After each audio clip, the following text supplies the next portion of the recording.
Max, y'all good? We ready to roll? Alrighty. So welcome everyone to our July 16th, 2025 Fiscal Court work session. Please join me in standing for the Pledge of Allegiance. I pledge allegiance to the flag of the United States of America and to the republic for which it stands, one nation, under God, indivisible, with liberty and justice for all.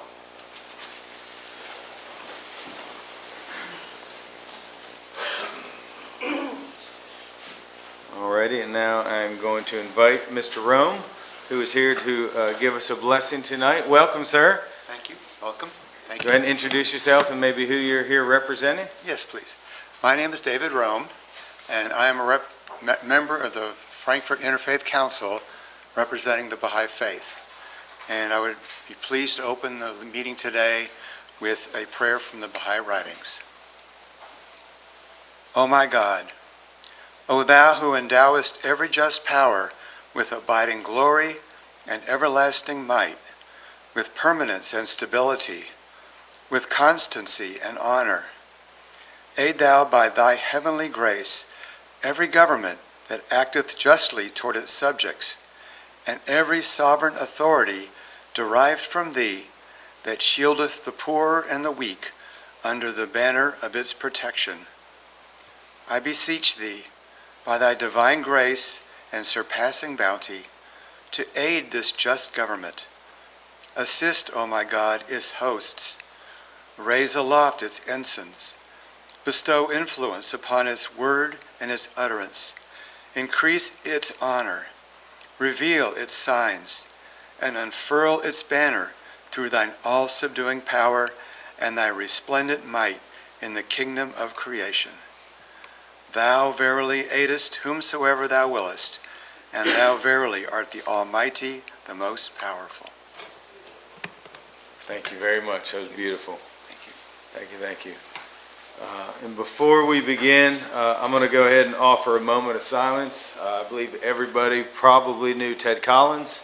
He was a past sheriff in this community for a long, long time. He was a past judge executive. So if everybody could join me in a moment of silence for Mr. Ted Collins, please.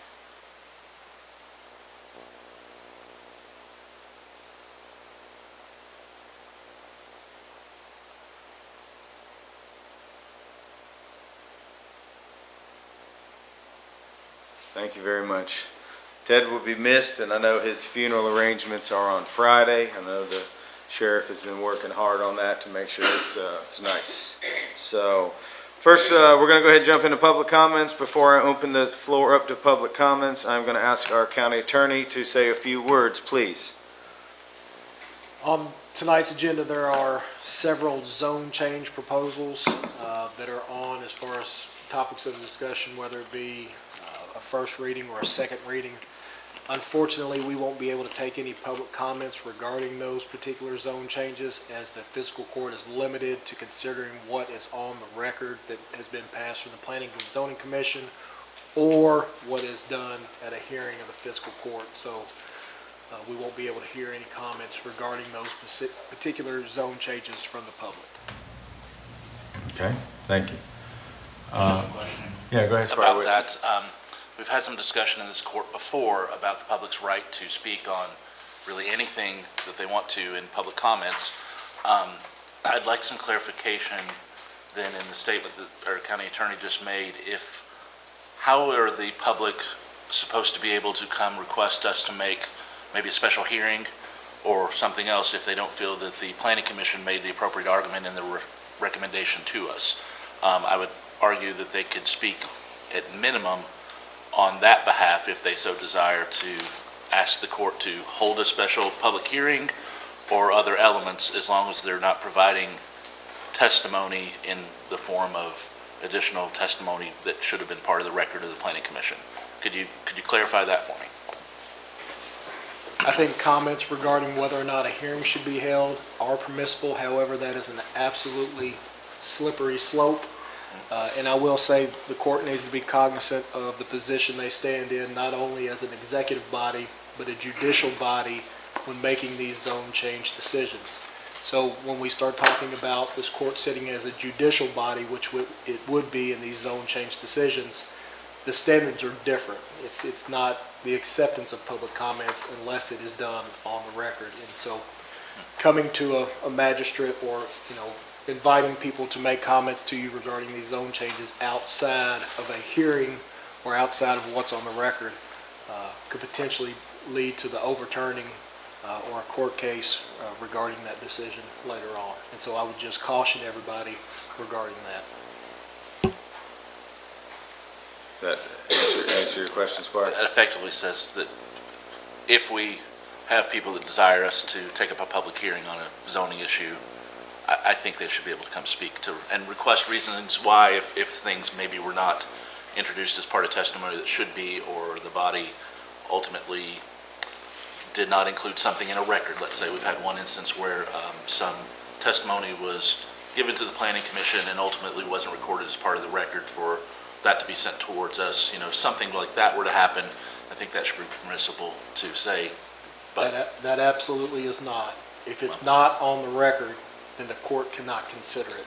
it's a So basis for if you're hearing. saying that we weren't able to give this evidence and we should have another hearing, that is absolutely what cannot be done. And so when we run into those situations, if you are taking those and taking that information that was not a part of the record and basing your decision on whether to approve or disapprove a zone change, that would make that subject to being overturned by a court. And so I would caution you not to do that. But So what about, anything outside of the record, either at a hearing by this court or at the Planning and Zoning Commission, that you're basing that decision on, is not permissible. And it's because of the function that the court is operating under for that particular thing. what I'm trying to get at, Max, in what instances and what information would be permissible if residents want to ask us to hold a special hearing? We believe you should have a special hearing, and we believe you shouldn't have a special hearing. And like I said, you all can choose to do whatever you want to do, but you are subject to making your decisions being overturned by a court should you all travel down those paths. Max, can I That's ask a all I'm- question? So is it permissible if somebody just got up and said, I'm for this project or I'm against it? That would be testimony. Okay, that's fine. Yeah. I just want to So it'd be- clarify. I think we should have a hearing. I think we should not have a hearing. That's about all that could be said. Correct. And we're assuming and somebody's here to speak, so And that's, we're just trying to clarify. and that's this. from that decision Yeah. that the Franklin Circuit Court did just several Yeah. years ago. Go You ahead, have to Squire. go what's on the record. Squire Blackburn? So I just want to Yeah. try to clarify it and dumb it down for me. If we have public comment, somebody can stand up and say, agenda item, whatever, 4, to consider approval or denial of this, I would like to ask that you all hold a public hearing. And Correct. that's it, Correct. and no testimony. And then we can consider what they said in that, whether we decide we should have a public hearing or not. Okay. Absolutely. And then after that, if we do decide, then we can have public comments and all that stuff. If you decide to have a If we decide hearing, to have a public hearing. then it would be the same process as eliciting Right. testimony.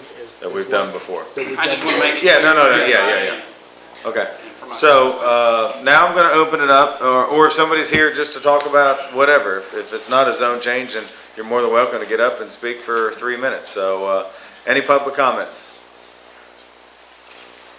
Alrighty. Seeing none, I believe we have, the Franklin County Clerk, Deed, Sarah? Yep, yep. I was wondering why you guys were here. I was trying to figure it out, I was like, what are they doing here? How are you doing tonight? Would you I'm go ahead good. and please state your name and All who right, you my are name here? is Sarah Gundy, and I'm from the Franklin County Clerk's Office. I work in the deed room, and we just wanted to bring to the public's attention things that they can do to help protect their homes and their businesses. Scammers are out there. They're trying to take properties.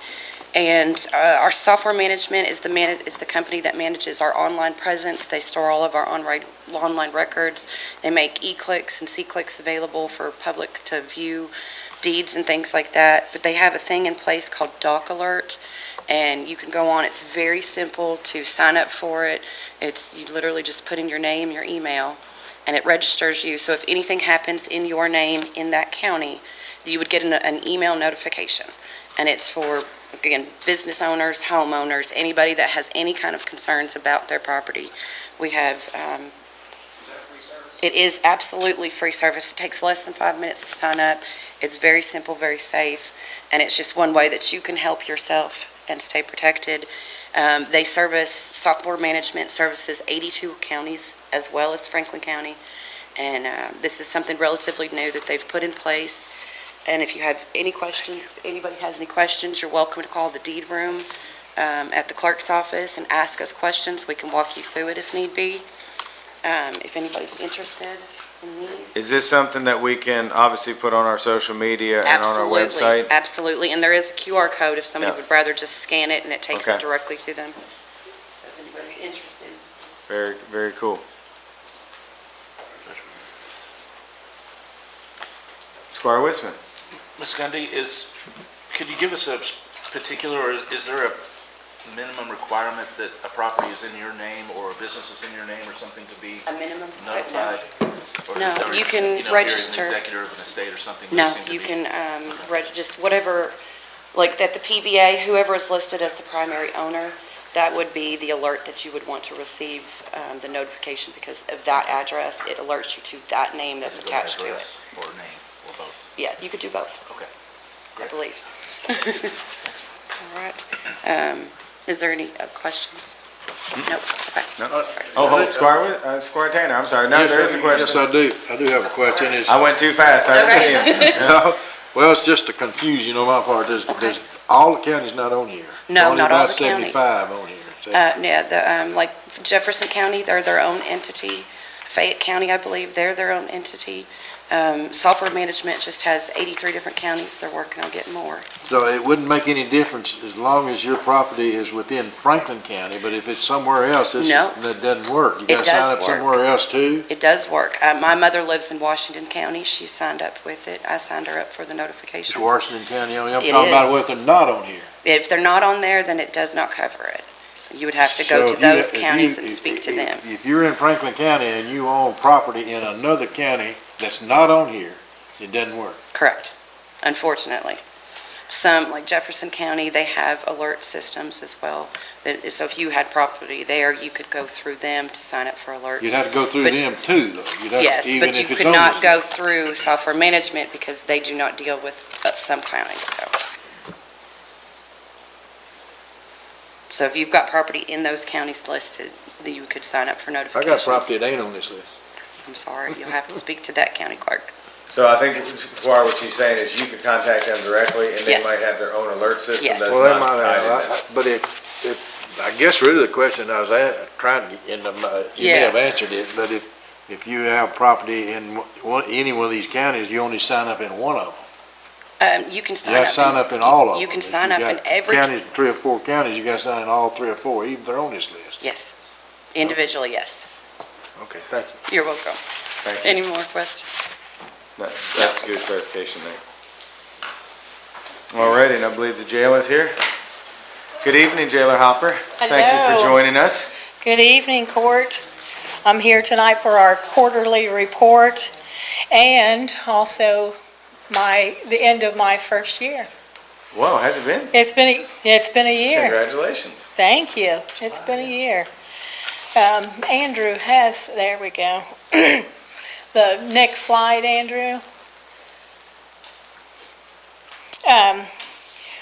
We have hired 47 of 49 positions. Thank you, Court, for approving us to have that additional staff. Our growing population, new contracts, additional court, medical transports, and the federal contract made that necessary for us to have that. Currently, we have 5 deputies certified to facilitate program classes, and when I say that, they can teach the MRT classes, the program classes, that when we arrived a year ago, we were paying someone to do that. Next, Andrew. The physical condition of the jail. Every day, we're doing preventive maintenance on the facility, painting, repairs, door adjustment, lock maintenance, Met with the Finance Committee. I was able to come in on other business and talk to them about some ongoing maintenance challenges that we're still dealing with. The maintenance review, so our valve replacement, it began on June the 24th. It's going relatively well. The main control and tower boards, they'll be replaced, and that'll start in a couple of weeks from now.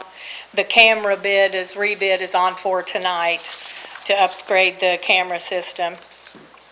On July 1st, we privatized the canteen.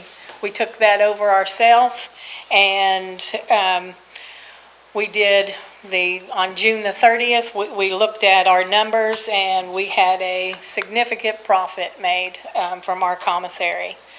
We're probably at a half menu of what we would normally have, but still made a profit. And once we, make sure that we have our footing under us before we add more product to this. But first 4 weeks, there was no interruption at all for the canteen when we moved over. As of today, our population is 253. Anderson County is 35 inmates. Our SAP and SOAR program is 67, 29 state, and 122 Franklin County inmates. Our jail inspection, the federal inspector conducted their inspection on the 16th of June. The jail compliance records were inspected. No concerns during this inspection. June the 25th, the Department of Corrections gave their report to us. We had 2 minor infractions. One of them was with the push button that gets pushed about 4 million times a year. And we resolved that within 8 hours of the time that the inspector left. Our inmate programs, in July of 24, we started working on the dorm. October the 17th, I think, is when we opened, and we had our first females come in. The contract at that day was 20 participants. From January 25, we started working on increasing that. We are now at 70. We have 74. Well, we had a graduation, and we had SAP females leave and go somewhere else. So I think my population report said 67 today.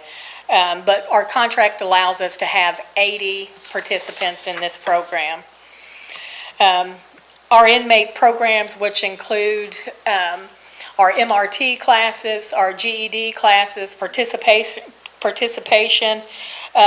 This past fiscal year, our revenue for participation in programs was $67,000, which exceeded the last 3 years all together.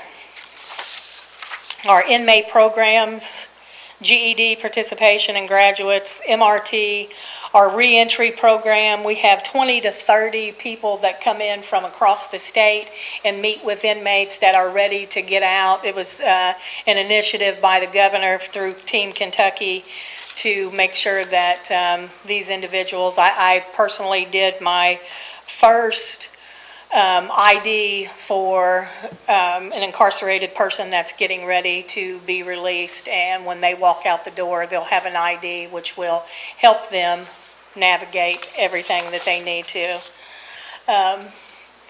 Humane Society partnership is going well. We currently just have 1 dog now.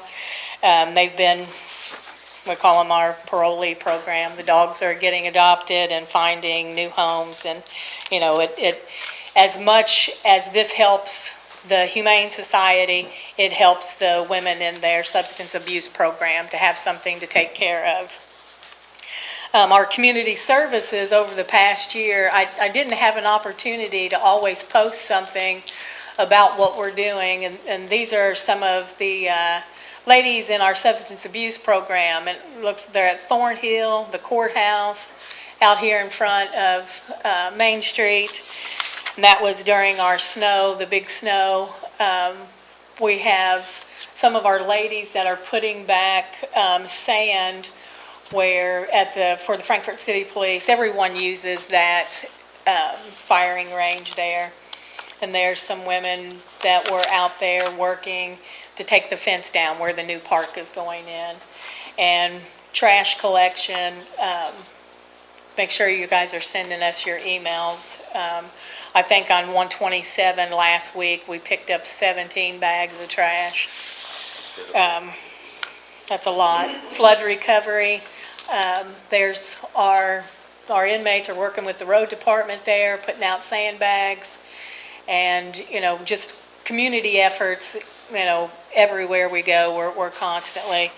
There's a picture of the courthouse, and the other picture is what the courtroom looks like. If you haven't been to the jail, we have Tuesday and Friday criminal district and circuit court there. Wednesday, we have drug court there. And I don't know any update on when they'll be back in their home. But it's been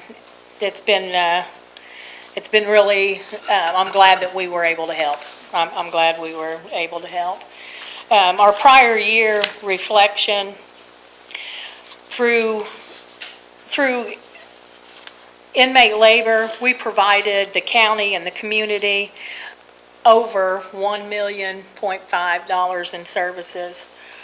Our SAP and SOAR bed contract for 80 was achieved. Reacquisition for the federal contract was achieved. Privatization of commissary, flood recovery, and a temporary courthouse courtroom was set up at the jail. A couple things that I wanted to note. We had a drug trafficking investigation which started during a shakedown when we found a dip can that we don't sell. And the investigator at the jail looked into the incident, and through his investigation, we had secured 20 felony indictments. 4 of them were incarcerated individuals, and 1 of them was a civilian outside the jail that was participating in this. So they were successfully or unsuccessfully, they were prosecuted. Recovery of drugs and cash. In December, during the intake and the search of an inmate, a large quantity of drugs, $15,000 in cash, was taken off of someone coming in from Anderson County. We contacted Anderson County Detective, let them know because of the charges that this was recovered on this person. They came and signed the chain of evidence, came and picked this cash up and these drugs, and they were able to successfully prosecute this case in their community. And I went through that faster than what I thought.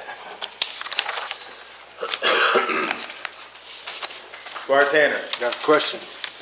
I have a question for you, Madam Yes. Jailer.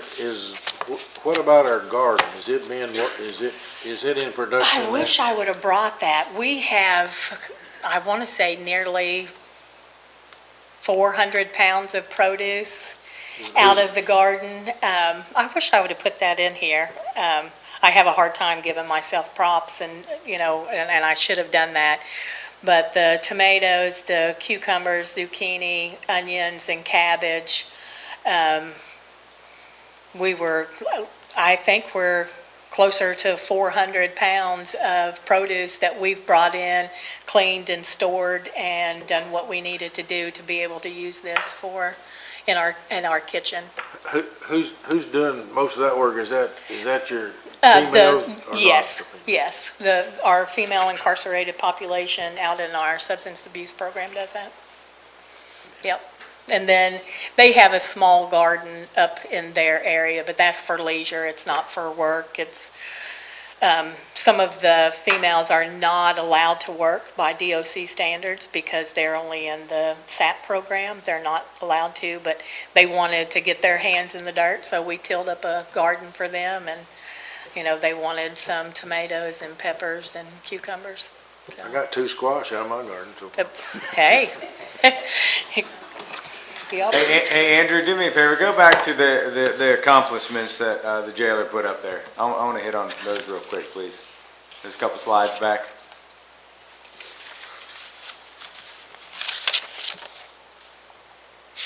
No, back.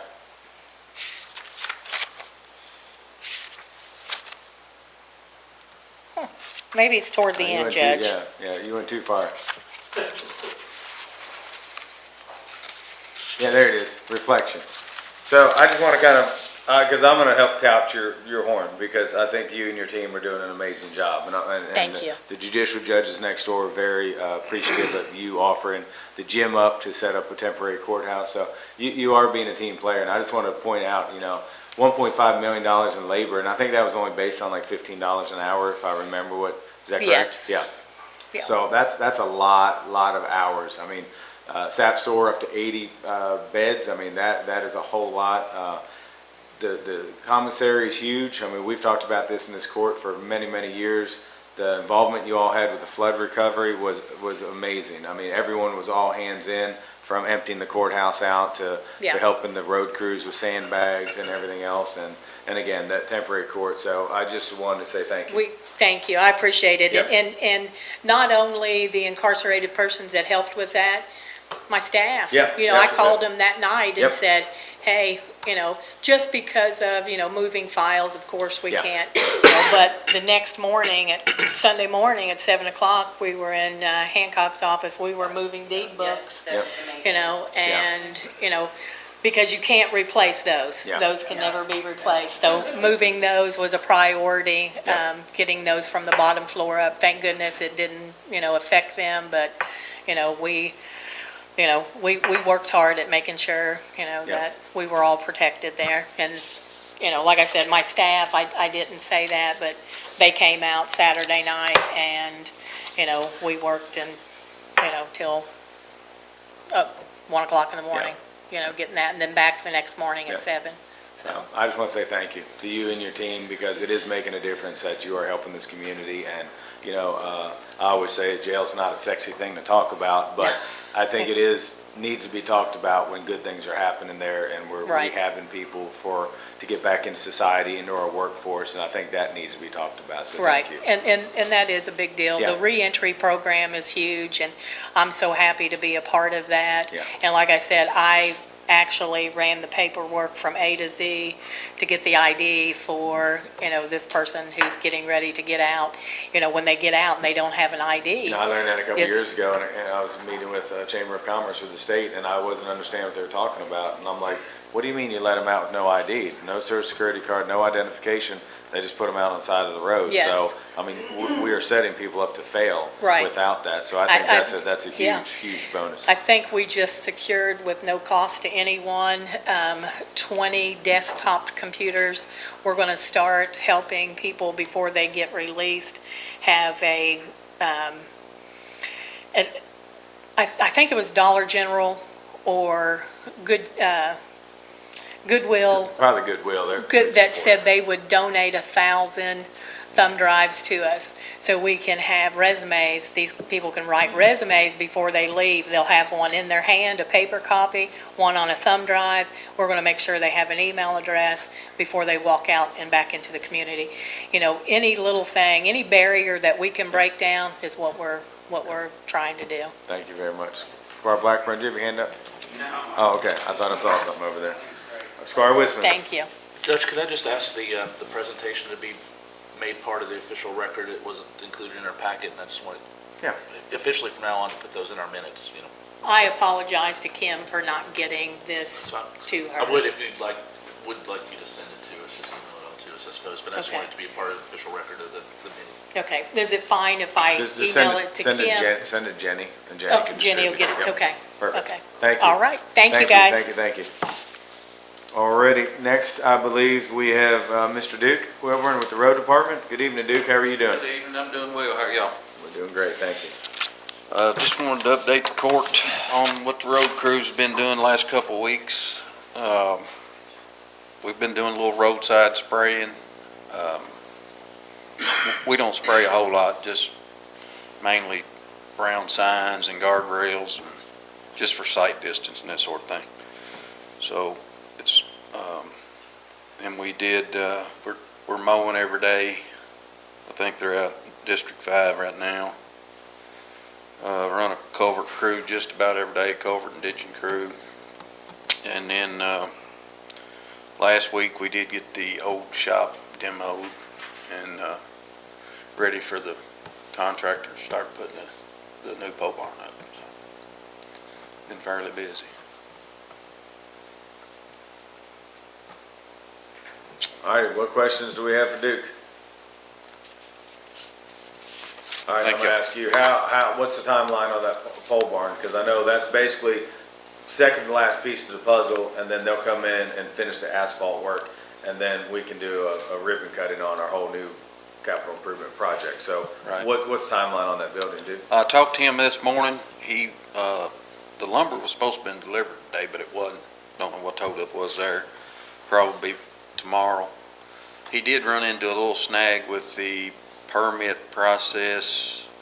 He's got to get a set of stamped drawings, since it's a commercial building. Yep. He wasn't aware of that. Okay. So I think just a few days, the way he talks, to get that ironed out. Okay.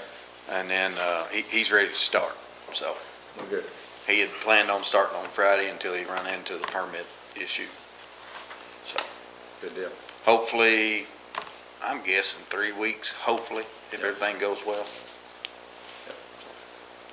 And I'm also appreciative of the continued work you're helping with the Lakeview Park project, and I know you've been out to the other park and taken some trees up and trimmed some things, so I appreciate you all willingness to help all forms of county government, to make things better.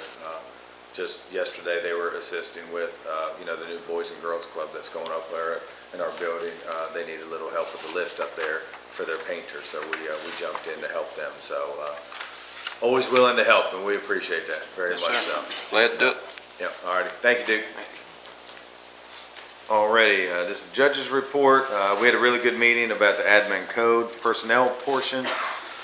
Had a big meeting with AOC at their building, and, like the jailer spoke earlier, they basically have courthouses set up in, I don't know how many different places. So the good news is, the electric was turned back on just the other day. I believe the air conditioning's on in most of the building over there being our courthouse. Obviously, the downstairs has to be completely rebuilt, and I know they're going to the legislators to try to get some money to help with that. But the game plan is that all the judges are going to occupy the third floor. There's enough courtrooms up there to take them all back. I'm going to guess at least a month or so. There's still, I talked to our maintenance facility guy, Greg, and he said there's still some parts and pieces that aren't working they're going to have to replace, but the majority of everything is going okay. They have 3 out of the 6 elevators working, so Max could speak on this too, I'm sure. Everybody wants to be back down. It's been hard for our community to understand where they need to go. It's been hard for our deputies. Dwayne Depp's here, and he can attest to that too. Jason and them are doing a great job out there, but they're outside in this heat and tents, and it's a big strain on everybody, including the judges over there. So we're working that, and I appreciate AOC working on that too. Sports Commission had their second meeting, and just the other day, so they're going to meet the second Tuesday of each month. It's going to be a set date. But I believe that went very well. They hired an attorney. The attorney is drafting their bylaws. The attorney's drafting an RFP for the sports management company. So I think they've already set up their bank account, and I think they had to do tax ID number or something like that. So anyways, I wasn't able to be there. So I got caught up on the information. I want to commend Kentucky State University and the Extension Office. They had an amazing Farm City Field Day. So they switched it up a little bit this year, and they did it in the evening. So if you all know, they usually did it during the lunchtime. It was hard for people to get there. So when I got there, I asked Mackenzie, I said, how many people? And there's cars all the way out to the road, double parked. And she said they had over 375 pre-registered. So there was well over 400 people there. And then they had exhibits, and they put everybody on the tractors and carts and took them throughout the farm. And it it was the same night as our town hall, so I wasn't able to do that. But we were at least able to go out there for a while and see everybody. But nothing but compliments for that event, and I can only imagine they're probably going to continue to do that in the evening. But props to Kentucky State University for their facility and for our extension agents for putting an amazing Farm City Field Day on, probably a record crowd. So speaking of that, we had a town hall meeting that evening at 6:30 in the library, and I want to thank Jean, she's here at the library. They were very accommodating. You can see how packed that room was. So we basically gave a presentation about the current buyout program that's available for anyone that was affected in the floodplain who is thinking about not rebuilding. If they've just had enough of the river life or the creek life and rebuilding, they have the option. So NRCS has a program, and it was great.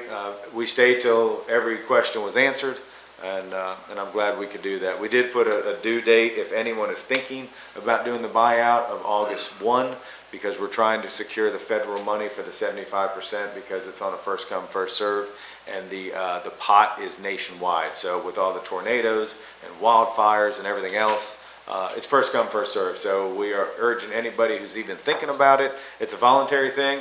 If you decide you get the appraisal back, you don't like it, or you decide on the day that we're going to close, it's not for you. No harm, no foul. You walk away.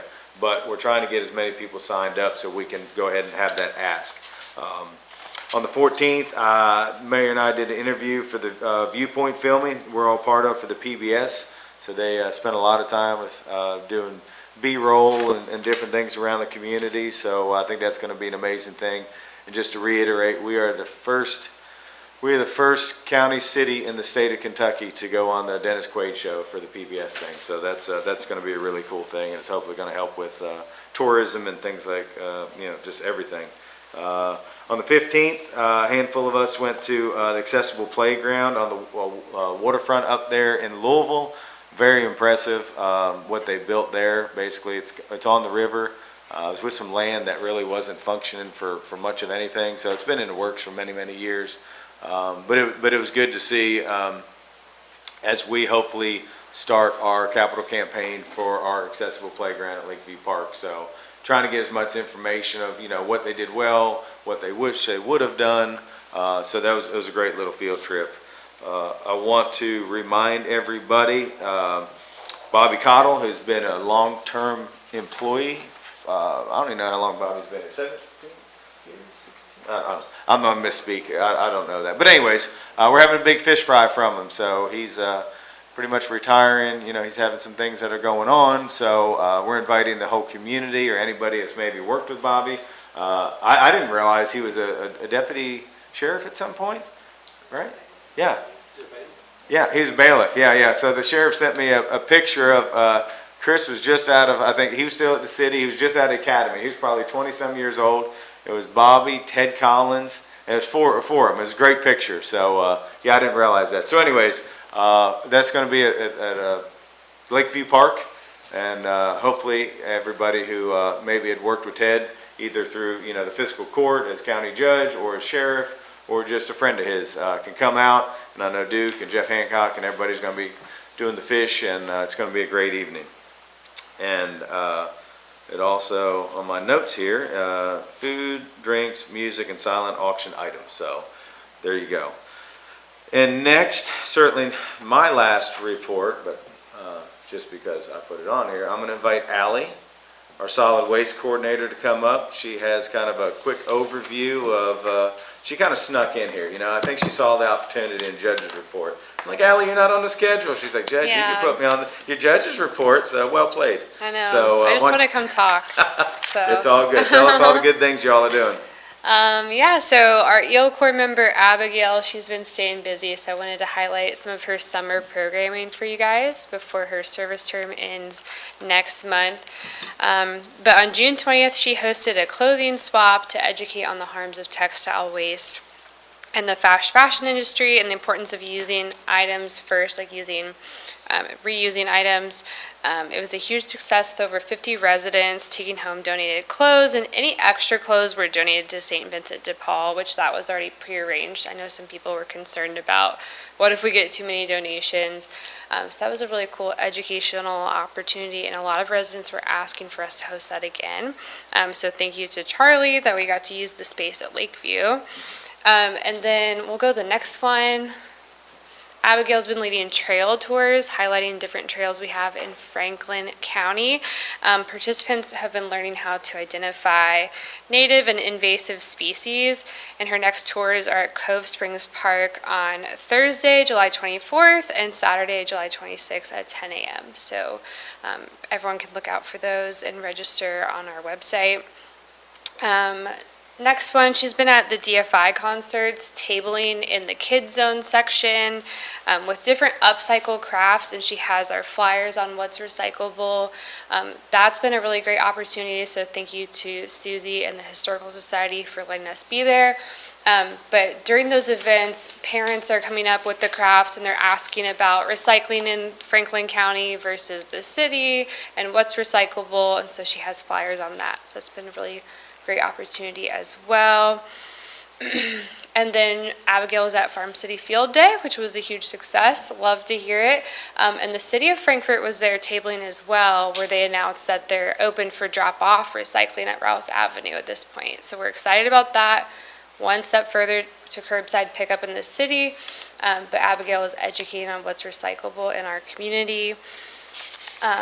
And then this weekend we were at Josephine Sculpture Park, and so participants got to paint type 5 upcycled containers into plant pots, and we were educating that type 5 plastic is not recyclable in our community, so we have to kind of reuse those items if we can. But yeah, we're thankful for her 900 hours of service educating our community. We have a couple more events coming up, but it's been a really strong summer. She's been staying busy, so it's been really neat to see. Our Plastic-Free Franklin County program has kicked off, and so we have 3 businesses that are on board with us. Completely Kentucky, Poor Richards, and Engine House. So this comes with a window decal, a feature on our website, a social media highlight, and a Cable 10 feature. And these are businesses that are not distributing any single-use plastic to consumers. So we just want to highlight and uplift people who are being good stewards of our landfill. There's only a few in Kentucky, so we want to celebrate that for sure. And that's what I have, but if anyone knows anyone that would be interested in serving as an EL Corps, AmeriCorps member, send them my way, send their resume to me, and we got to get that process going again. So, yep. Thank you all. Very much. Yeah, does anybody have any questions for Ally? I think Abigail's been doing a fabulous job. We've talked for years about getting to the kids younger and younger, and I think she's done a great job getting into schools, and that's getting in's half the battle. But now she has a good rapport with everybody, and she's always excited to. I saw her at the fair last night. She was excited to be there setting up. So yeah, it was good. At the fair all week. Yep. All right. All right, thank you. Thank you, guys. All right, one last thing, and I just touched on a little bit last night. We opened the fair up. That's a huge thing for our community, and we are very fortunate that we have a great fair organization that works with us. But we are glad to offer our community park for that. So hopefully, weather permitting, they'll have great weather and won't be rained out at all. And I know last night they were packed, so I know they have a lot of things coming up in the next couple of days. So that is good, good, good. So, alrighty, we're going to move on then. Let's go ahead to number 2. Any questions, concerns, comments on the minutes from June 30th, 2025?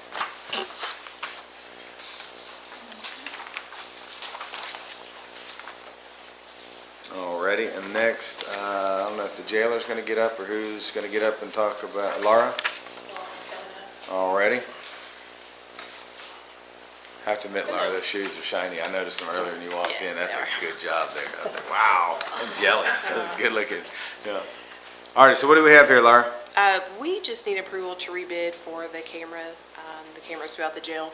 And initially, what we put out, the number of cameras, what came in on some of the bids, the numbers were different.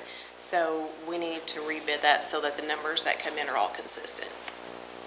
And just, I want to ask, I know when this was in front of the court last time, there was question about removal of existing wire.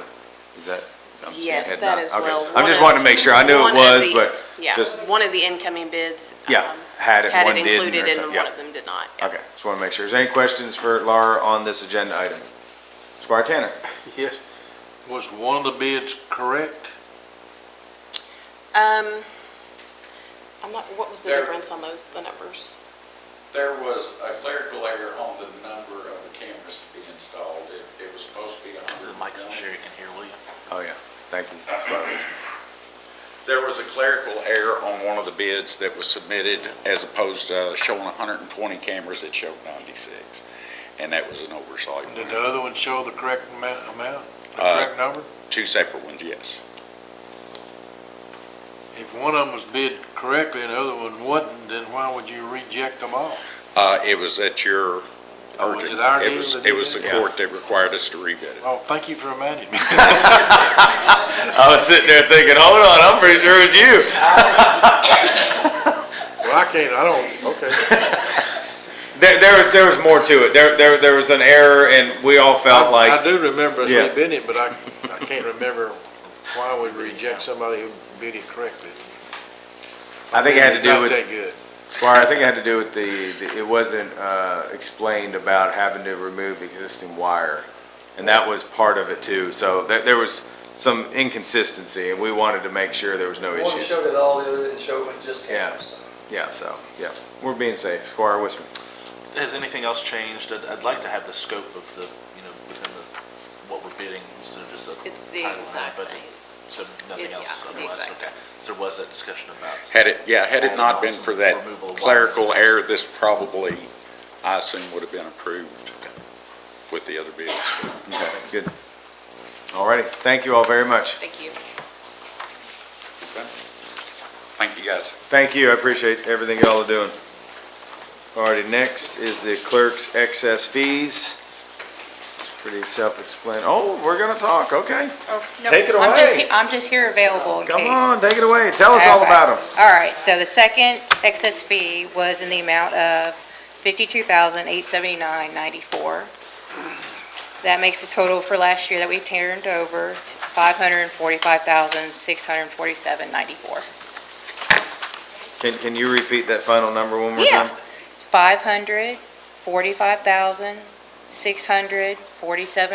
$545,647.94 that we turned over for the 2024 excess fees. Okay, perfect. All right, what questions do we have?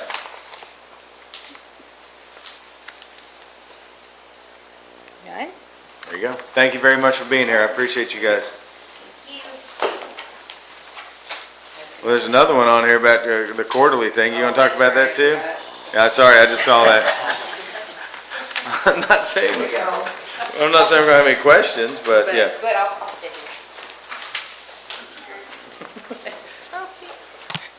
So this is just our quarterly deal.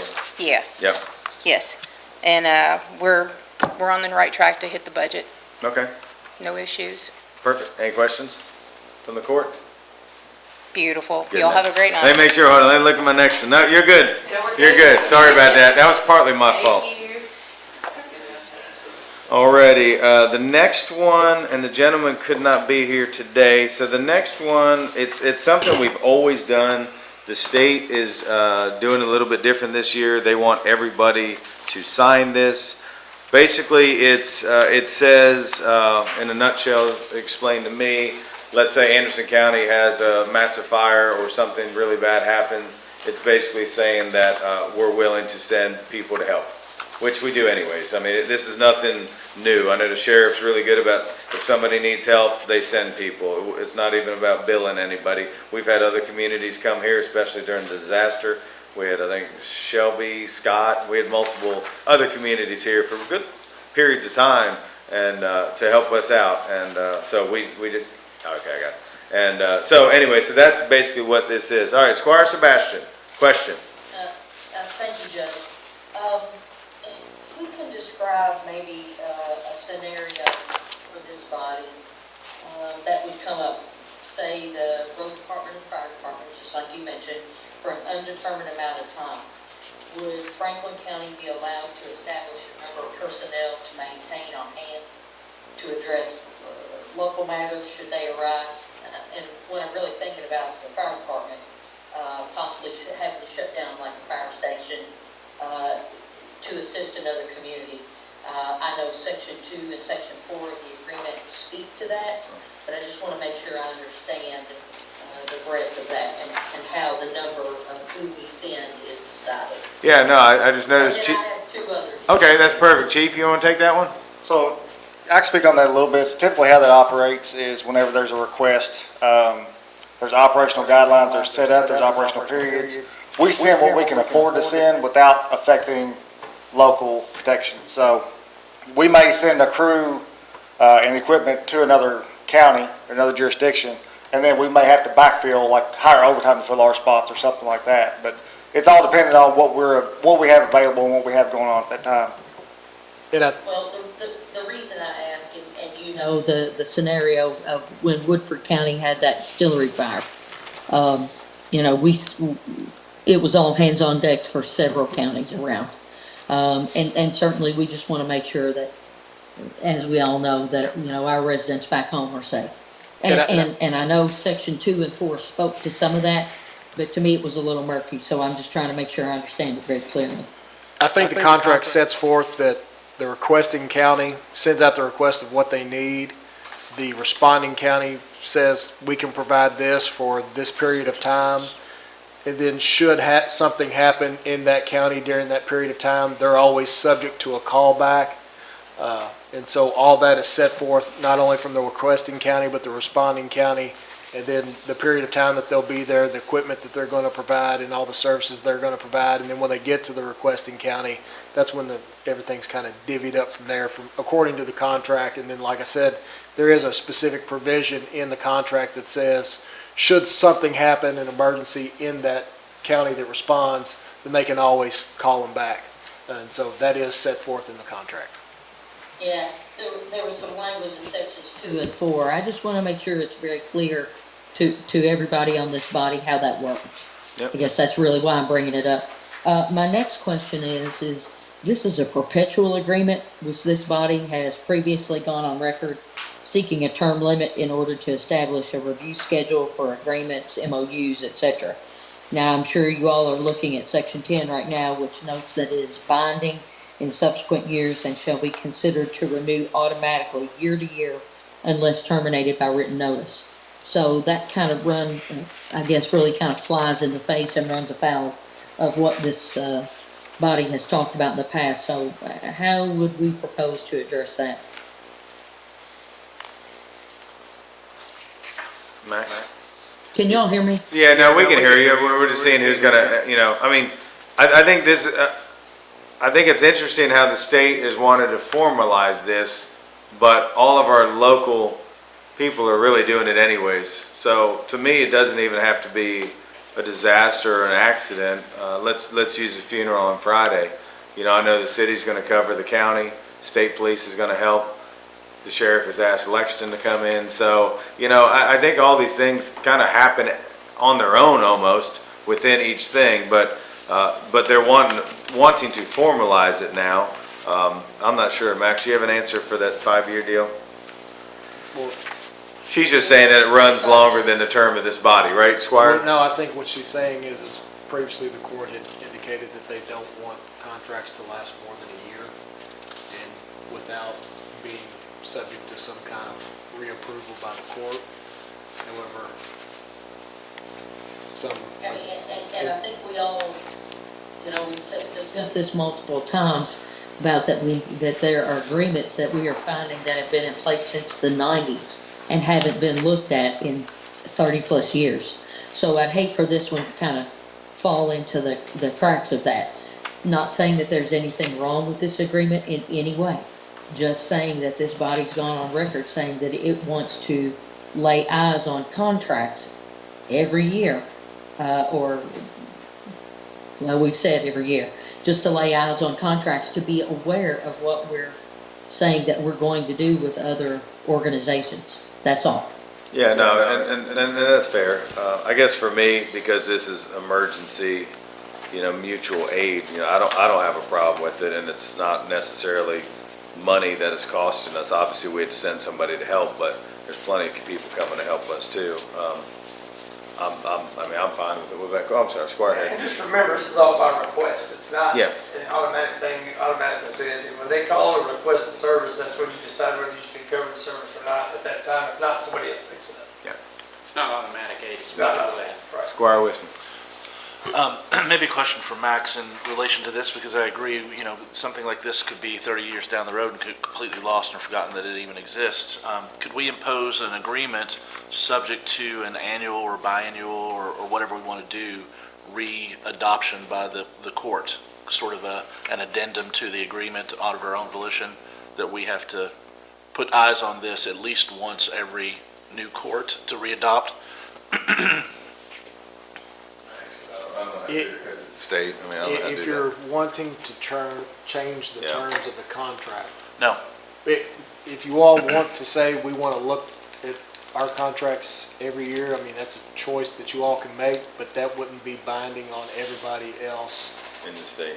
in the state. So Right. if you're talking, it wouldn't be an addendum to this, it would just be a separate deal that the court would do just with themselves. Like I said, in order to change the terms of the contract to something else other than what's in there, everybody else to the contract is going to have to agree to that.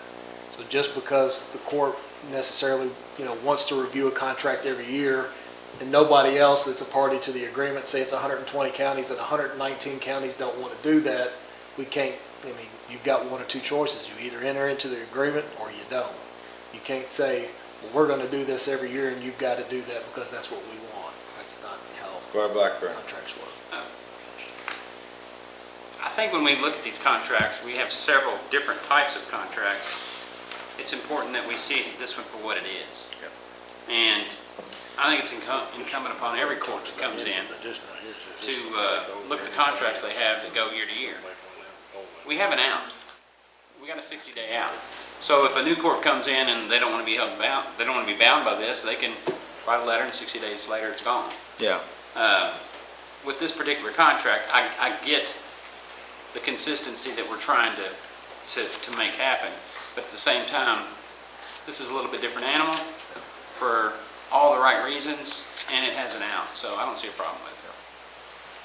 Squire Head. I would just say for it to be known that maybe they tell me that it wouldn't show up when I don't want to be known for that, so. I don't think that's what we're saying at all here, Judge. I'm thinking we should approve, but put it contingent upon all future courts reviewing the document by mandatory agreement subject to the approval every 4 years, so that each court is aware and can influence however they need to at that point in time. So I think we can impose a self-review. For me, maybe that's something we add to our admin code, something like that every, new court. I'm saying by this. Yeah, Well, we've talked about reviewing all contracts multiple times in here, and we've still not got to all of them, but. Yeah. Squire Tanner. Parliamentary question, I guess. This is a resolution and not an ordinance. It's just an agreement we enter into, so the resolution, we could say we don't want to do it anymore.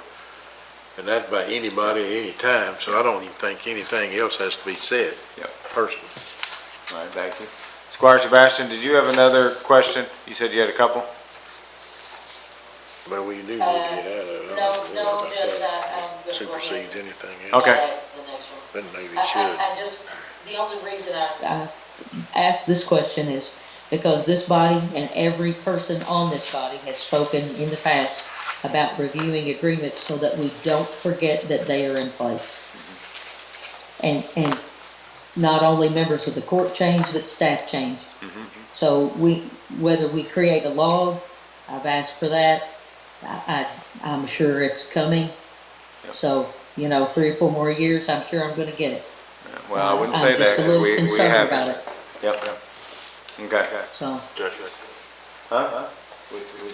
Yeah, that was sent out, Squire Sebastian. The list of contracts has been sent out a couple of weeks ago. couple of weeks ago. Okay, Yep. I'll check for it. Thank you Yep. very much. Yep.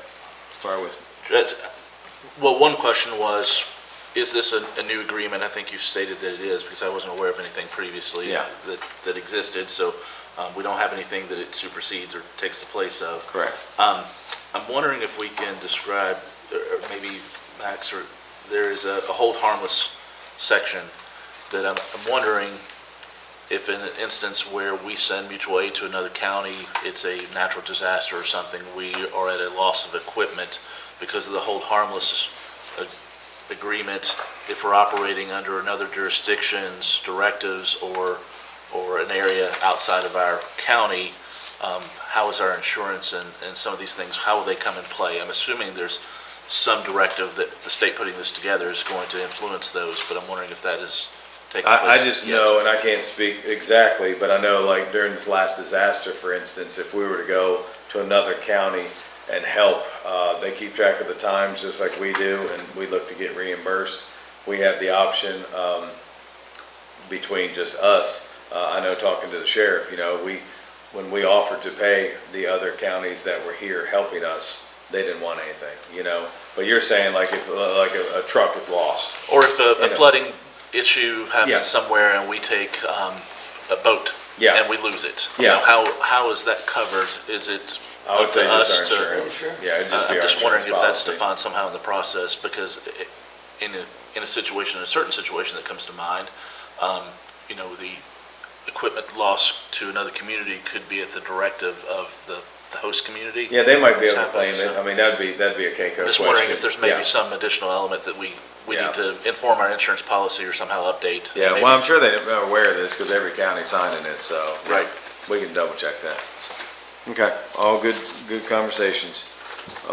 Next, I believe Belinda is here with us tonight. I got a question, but I better. How are you doing? I'm well, how are you? Good. Everybody's in good shape tonight. This is an agreement between Fiscal Court and the state to authorize the receipt of FEMA funds for reimbursement of damages caused by the flood in February of this year. We're currently seeking reimbursement for both personnel and equipment for cleanup and debris removal and to repair roads, culverts, and ditches. This includes contract labor that was used. We're also asking for reimbursement for the cost of sheriff's office employees that were utilized for patrols and safety well checks.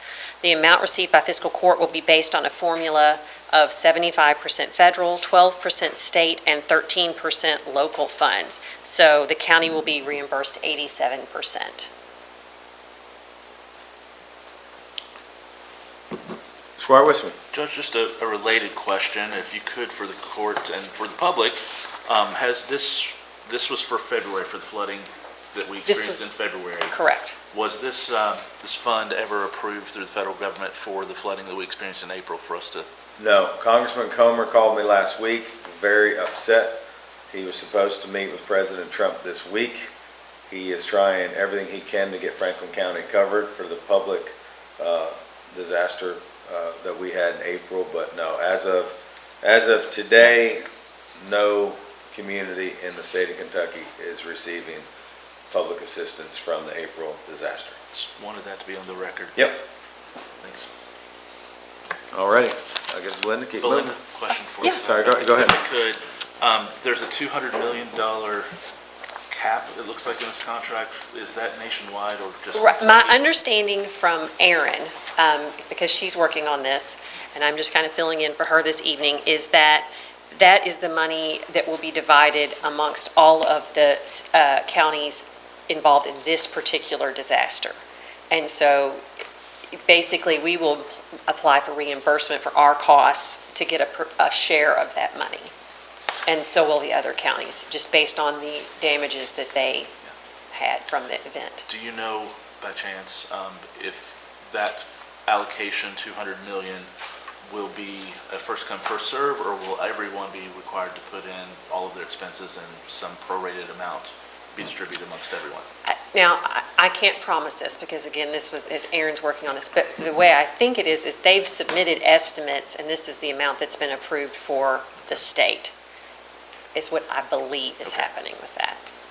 Thanks. All righty. So is that all you have with us tonight? That is. Really? I Wow. know. I think I was used to the last meeting. You had like 5 things. You just stood up there, so. I just like to hang out up here. Yeah, you can hang out with us for a while. That's cool. Thank you, Belinda, very much. 68? Gotcha. All righty. How's Autumn doing tonight? Doing well. Good, good, good. What do you have here for us? This item is a second reading for our special events ordinance. Last month, whenever we had our first reading on this, there was quite a bit of conversation. So there are a few things I would like to touch on. The first is that we did make a small amendment to this to address yard sales. So on the back of, you should have received an updated document, and on the very last page, page 10, item number 14, this is in the section that provides exemptions for business licenses, and it states that no business license or vendor fee shall be required for yard sales, which are events lasting 3 or fewer days and no more than twice per year, where articles or goods are displayed for sale at a person's dwelling, where articles so displayed are personal belongings of such person and were not originally acquired by the dwelling's occupants for the purpose of resale. So we just wanted to be really clear that if someone is having a yard sale, they would not be subject to a business license, and that also would not qualify as a special event that would require a special event permit. The one caveat to that would be if a large neighborhood decided to have a neighborhood yard sale and wanted to close streets or something like that to have folks utilizing the street on foot, then that would perhaps require the block party type permit. The other thing I wanted to touch on, Squire Wissman had requested that we look into an exemption for home hobbyist type businesses. Our occupational tax administrator and I had a concurrent vacation, so we did not have a chance to really have a conversation about that. And when we did get to talk about it, we really felt like it was something that would sort of extend beyond what was here, and really needed to be sort of its own separate conversation. And then the final thing I want to touch on is that I understand, I want to be really clear that we were really trying to be cognizant about not making this an overly onerous process, and that this is really targeted at special events that will have an impact on our public services and our ability to provide those services. So events on private property and events at places that typically have events, unless they are, I'll just touch on two separate sections. So on page 2, in our definitions, under item B, under the definition of special event, that talks about our special events on private property that would require a permit under this ordinance. And the important thing there is that we're expecting those to be things that would be attended by 500 or more persons. So if somebody's having a relatively large wedding on their farm for their daughter, and they're inviting 250 guests, that would not be something that would trigger this. But if it is something where they're going to be having a massive amount of guests, like a Luke Bryan concert or something like that, which is something that's happened in 2 communities near us over the past 10 years, that would be something that would trigger the need for this, because we would really have that need for fire and the sheriff's department to be aware of those types of activity. Is it said in here that basically this is for like for-profit events? Correct. We're not looking to shut a church down for having a bazaar. You Right. know what I mean? Like, Yeah. And that takes me to the final thing I want to touch on, which is on page 3, under section 94.02. Number 7 is an exception these are things where special events permits would not be required, and that includes events held on private property that contains an established assembly use, such as schools, places of religious assembly, banquet facilities, sports fields, private parks, eating and drinking establishments, and theaters. So any place that runs a business that is intended to have large amounts of customers coming at a time, large amounts of participants, congregants, that sort of thing, those would not be subject to this ordinance. And we tried to come up with a pretty exhaustive list there. I do feel like, and I know Squire Sebastian's worked on this quite a bit too with some of us. I do feel like since we don't have it 100%, you didn't have a chance to meet with Summer and stuff. Sure. If it's okay with the court, maybe we go ahead and table this. And okay. we want to get it right the first time. Like I said, we don't want to have to come back and adjust it. Squire Tanner. There's several questions I have in here. Okay. And I think it needs to be aired out a little more, and maybe a meeting to discuss those, straighten them out, at least in my mind, because, for example, it says, and I may be interpreting it, and maybe I don't want to get into the weeds too much if we're going to think about tabling it to a different time. I'll discuss it maybe with you or whoever needs to, because it's not clear to me about, because it says for-profit or not for-profit in here very plainly in the A, under A. So those kind of things got to be cleared up. Yeah. Squire Sebastian, are you okay if we table this and maybe kind of meet on it again to make sure we get it right the first time?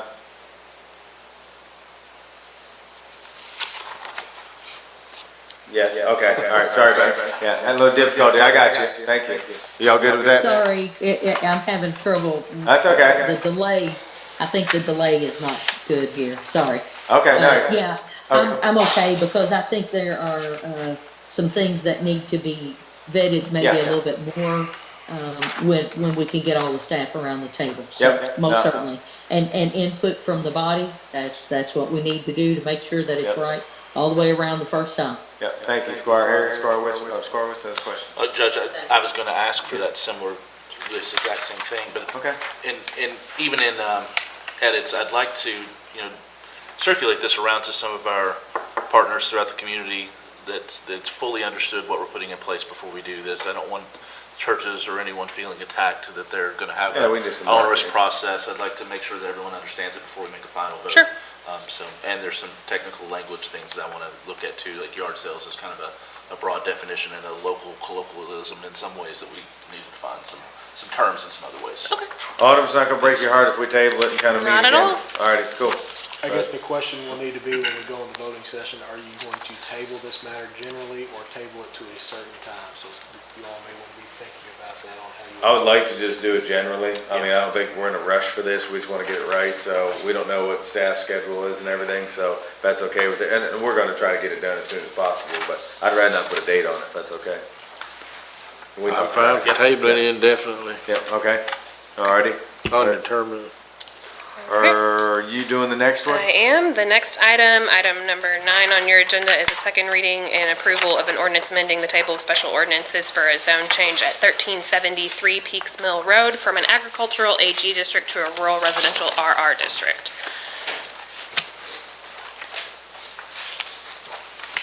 I was going to ask you a question. Don't And I ask caught myself. Are you proud of me? Yeah, I literally started to say something. I was sitting there laughing. The I'm answer is sorry. no. Yeah, I know, I'm sorry, sorry. All right. Item number 10 is another second reading and approval of an ordinance to amend the table of specials ordinances, section 1 zoning map, for a zone change at 650 Evergreen Road from rural residential RR to agricultural district AG. And then I will let Ben take the next one. What's that? You're not done with planning yet. Oh, you handing it off? Yep. You're not mad at us, are you? I'll be back. Oh, Ben's here. Oh, I was like, what's going on? She's yeah. Hey, Ben, how you doing tonight? Doing well, how are you doing? Good. Yes, as Autumn mentioned, this is a first reading for a zone map amendment for property on Democrat Drive. The request was to go from PO to IG.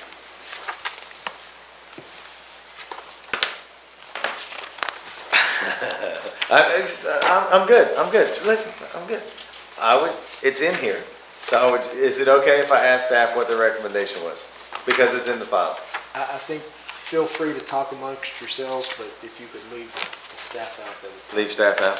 So maybe if one of you all would like to say what the recommendation was, other than being. Other than asking? Other than asking. I know what it is. Y'all want me to do it? I believe staff recommended denial.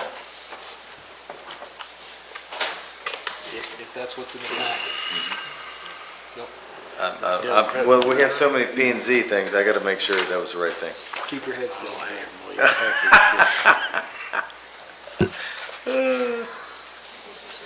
Like once for yes, once for.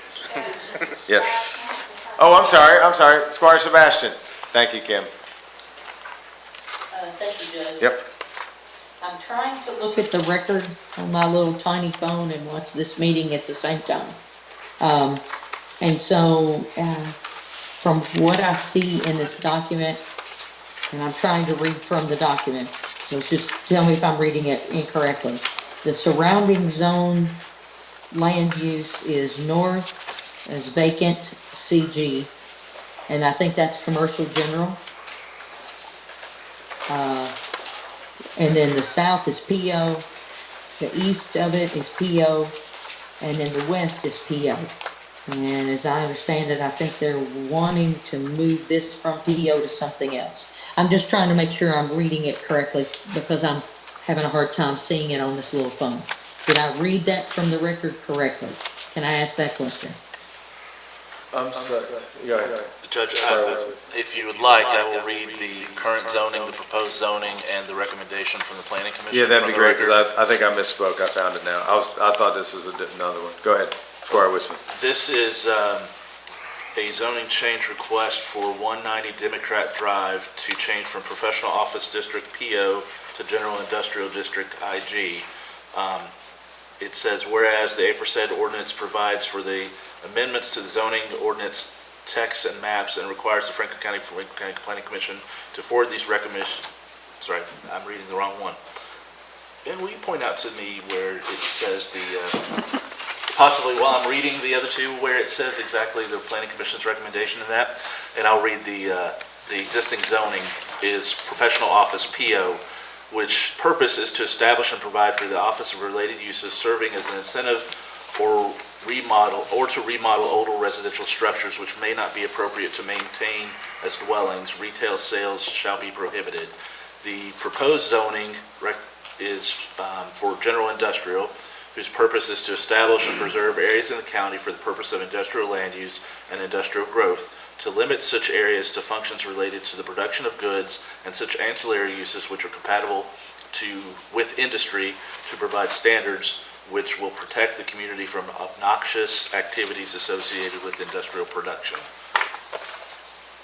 Where might I find the No, don't ask him, don't ask him. Planning Commission's recommendation here? Page 8, thank you. Yeah, I just found it too. Based on the findings and analysis within this report, staff recommends that the Franklin County Planning Commission approve the request and recommends the Franklin County Fiscal Court could approve the zone map amended based on the facts within this report and based on the principal findings that the requested zone change does satisfy the requirements of KRS 100.213. So, sorry, I had this, I'm up to speed now. Okay. I think you had them reversed, but. Yeah, I did. Like I said, there's so much P and Z things, so, yes. So that's where we are. So this is first reading. Ben, you're doing a great job. Man. Poker player, I know, he's good. Yeah. Alrighty, are we good to move on to the next one? Court? Hold on one second, Ben, there's still, make sure. Squire Sebastian, are you okay to move on to the next one? I couldn't tell if you moved. Oh, on that one? I'm fine, I just, Yep. 7 on this one. it's hard to watch this meeting and review the content on this small phone from over here. Thank you. Yep, thank you. Okay. Squire Tanner, Squire Wisman, are we okay to move on next one? I'm okay. Okay, alrighty. All right. Hey, this there's next- Autumn again.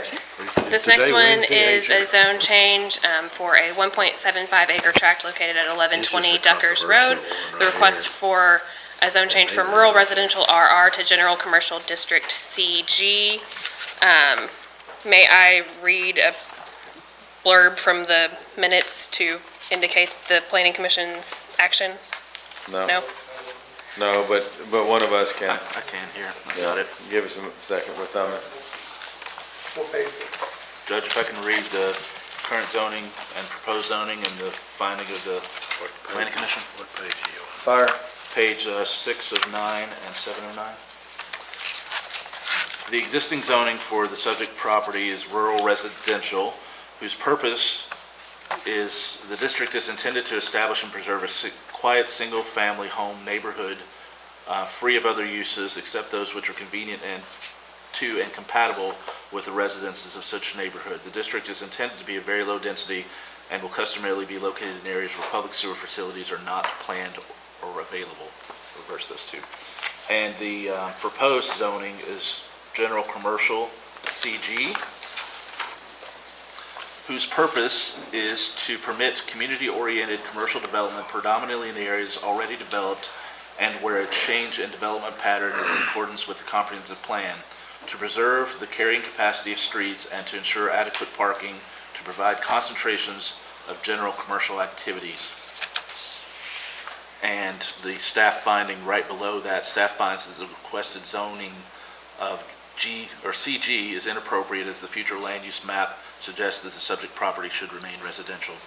The recommendation of the Planning Commission, based on the findings and analysis within the report, staff recommends that the Franklin County Planning Commission deny the request and recommend that the Franklin County Fiscal Court disapprove the zone map amendment based on the facts within this report and based on the principal findings that the requested zone change does not satisfy the requirements of KRS 100-213.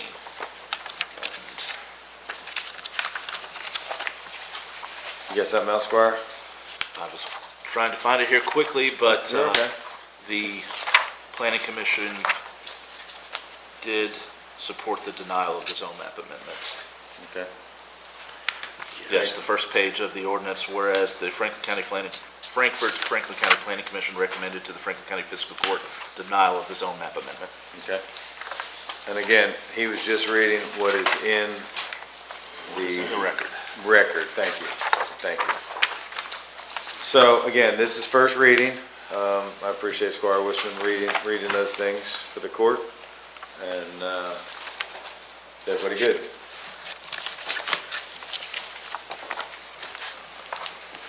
Bottom, I want to thank you and your team. Y'all are doing an amazing job. I appreciate everything y'all do for our community, so y'all Thank you. keep it up. Thanks, Ben. Judge, should we start having a conversation at each one of these, just as a determiner of the court's opinion, to state something of the fact that we wish to proceed with the record as it exists to approve or deny, and/or we decide to proceed with a public hearing, because I think we just agreed both of those without saying that we did, Yeah. to proceed with the record as it exists. County attorney, yeah. Yeah. I think that would be an appropriate discussion that could be had during this period of time, whether or not you all want to have a hearing on it or not. And should you all want a hearing, voting on that in, the voting portion of the meeting. Rob Blackman. Yeah, I just want to go on the record for saying, if I want to recommend a public hearing for the court, I'm going to do it in the first reading. I'm not going to wait and make the timeline stretch out and maybe have order of law pass and supersede what we would want to do. Right. So if it's something that constituents have come to me strongly about, and the record I feel, or my constituents feel, more importantly, if not enough information is there, I would go with calling for our own public hearing on the first reading. Right. I'll do that every time. Or if I don't, that means I'm not. So I guess since we're just having a conversation here, I mean, what is the thoughts? I mean, I personally think both of them, there's a lot of great information. I haven't heard anything like something didn't go well. I think everybody was able to speak. I mean, I think we have enough information to go here off record myself on these two. I see what you're saying in the Agree. future. Yeah, you're right. Yeah. Yeah, but. Just that we formally yeah. decide as. Yeah, no, that's good. And that on the first reading, I think it's imperative usually Yeah, to do that and rather than wait till the second. I agree with Squire Blackburn. I don't see how you can walk in here on the second reading and Yeah. say we're going to have a hearing today. You got to Yep. get your staff ready. You have to have your witnesses ready. You're going to do Yeah. that. You got to do it Puts at the first reading. Huge time constraint on the Yep. staff, and then when we have to have a transcript, and it costs lots of money for that. Yeah. It's a big undertaking. Yeah. You So gotta it's have not a something that I would recorder, you got to have come in everything. lightly. Yeah. You'd have to get a recorder and everybody Yeah. else. You got to do it on the first. Okay, reading. no, that's good, and I need to make note of that as we move through these, but, so we can keep moving. For tonight, we feel like these two here, were handled correctly, and we could go off record. I think everybody's in agreement there. Okay, no, all good conversation, thank you. Alrighty. Next, item 13, I believe, is Charlie here? There. Hey buddy, how you doing? Come on up. A lot of things happening in the park. Very busy. It's Fair Week for those of you that would like to come out and ride some rides, or watch a truck pull, or, yeah. Or look at all the dirt that's been moved for our new softball complex. Softball complex, Pretty exciting. a lot of Yes, it is. It's a lot. earthwork Yeah. been going on in between the rains, and Yep. making really good progress on that. Good. All right, so what do we have here? This is just some housekeeping items to kind of streamline our rental facilities and the fees that are associated with those rental facilities. For example, the Hancock Pavilion right now costs $79.50 to rent. A lot of people will bring $80 and we got to go round up 2 quarters. Yeah. If it's $80, we can Yeah. hand them a receipt. They're out the door. We go do our thing. They do their thing. And I just put those 3 on there because you can see the odd numbers: $79.50, $53 for the Robinson, $212 for the Farm Bureau. Well, I just adjusted those to 80, 60, and 220. Yep. We just- talked about it at committee, and we talked a little bit more about the actual rates themselves, but knowing that all the things that are going on with the master plan, that there's potential that, these couple of things could be relocated and moved around and have, take down for a while. So Charlie just asked, even in the meantime, if we could just kind of round things up to make mathing easier and change easier and things like that. So I don't believe the committee had any issues with this. Squire Wisdom.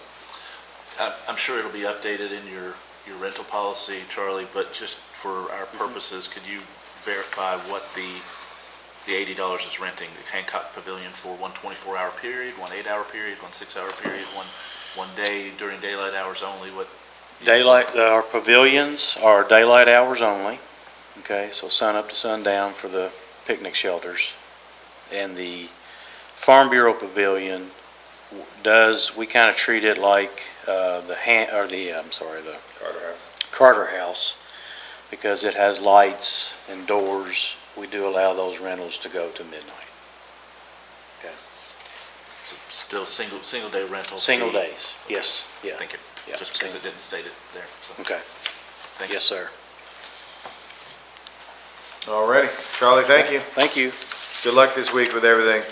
Tell Delbert again, thanks for his help out there. I know he's critical in getting that thing going.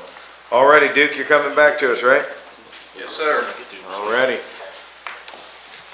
Road Department's just wanting court approval to surplus 3 pieces of equipment.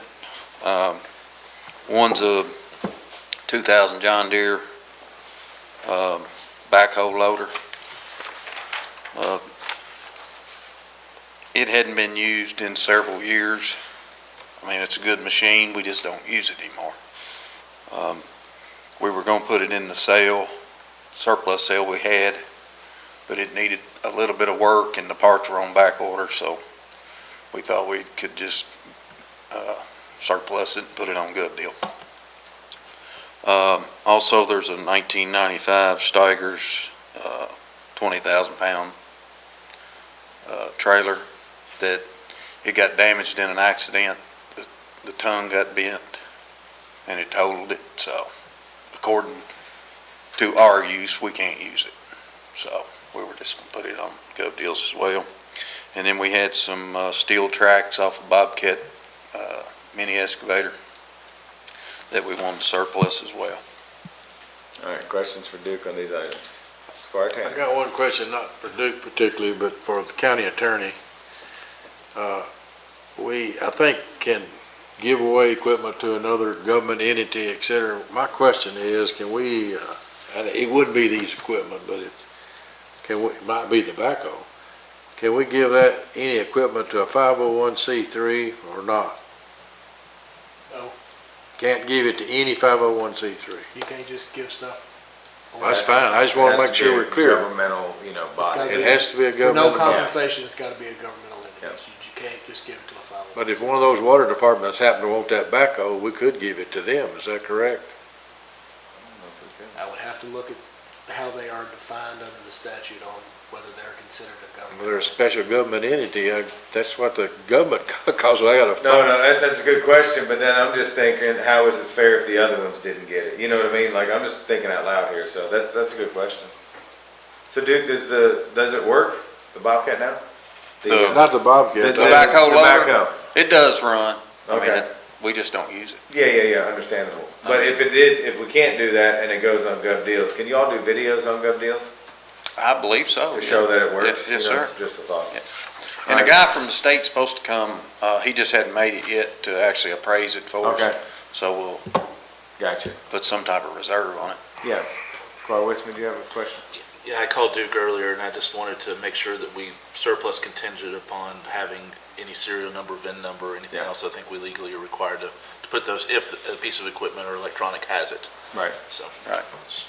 make it subject to that if I can. Alrighty. And the next one, Duke, some fuel. Okay, yes, sir. We had sealed bids, that we opened on June 23rd for our diesel fuel, dyed and undyed. We received two bids. One was Heritage Petroleum. The other was, Robinson Oil. He's the current supplier and has been for years. And he actually got the low bid, which I was glad to see. Yep. So we're just asking the court to award that. I'm excited to finally have two types of diesel down there. We should have done it many years ago. And I'm also excited that Robinson was the low bidder because they have been a good person to work with this county. And if we need them, they show up and they're local, and that makes me happy. He's always watching. He has. Very, very nice to deal with, and the drivers are nice, and I'm glad that's kind of worked out there. Any questions, concerns, comments on that one? All right, Duke, thank you. Thank you. Good evening, Amy. Good evening.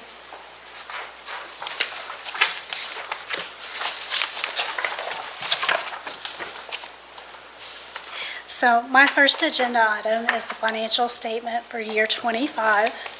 And I just want to hit some highlights, and this should all be in your packet as support.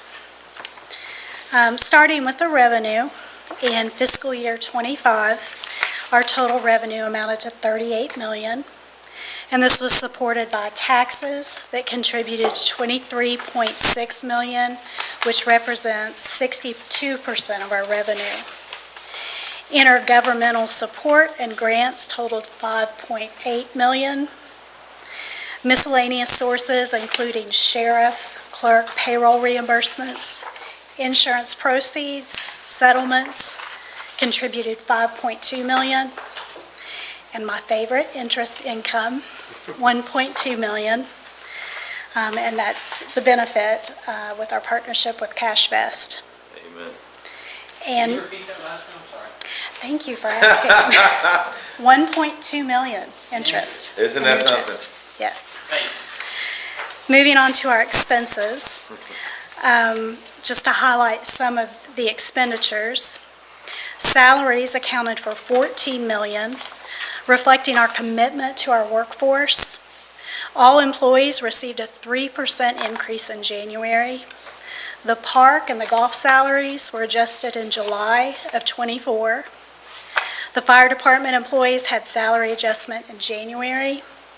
4 positions were reclassed and salaries were adjusted. We created 2 new positions, a maintenance assistant and community outreach coordinator, which is funded by the opioid abatement funding from ASAP. Retirement benefits, the Social Security Medicare match, that expense was $6 million, ensuring support for our employees. The Fiscal Court was able to continue to fully cover health insurance premiums for employees, and the court subsidized 65% of premiums for employee dependents. Capital projects totaling $2.9 million, including investments to the new facility at the road garage, and professional services for park projects, as well as our debt payments. Household waste collection, $1.5 million. Jail facility and inmate support, less payroll and benefits, $1.8 million. Our share with the city on ambulance, 911 emergency service, a little over $1.2 million. Support to our sheriff's office for the purchase of 3 new vehicles and $50,000 towards new body cams. Fire department maintenance and support, again, less payroll and benefits, $1.9 million, which included the purchase of a new fire truck for $800,000 from bond proceeds. So moving on to our reserve analysis, after deducting restricted monies, and those restricted monies are things like activity from the bond for capital projects, clerk storage fees, opioid settlement, LGEA, federal, and ARPA activity, the fiscal court had an increase in our reserves. Several things helped with that. Number one, departments adhered to their budget. Any areas that they were over, they requested budget transfers, and also the higher interest income. So the increase to reserve for fiscal year '25 is $374,000, bringing our reserve as of June 30th to $14.374 million. I'd be happy to answer any questions.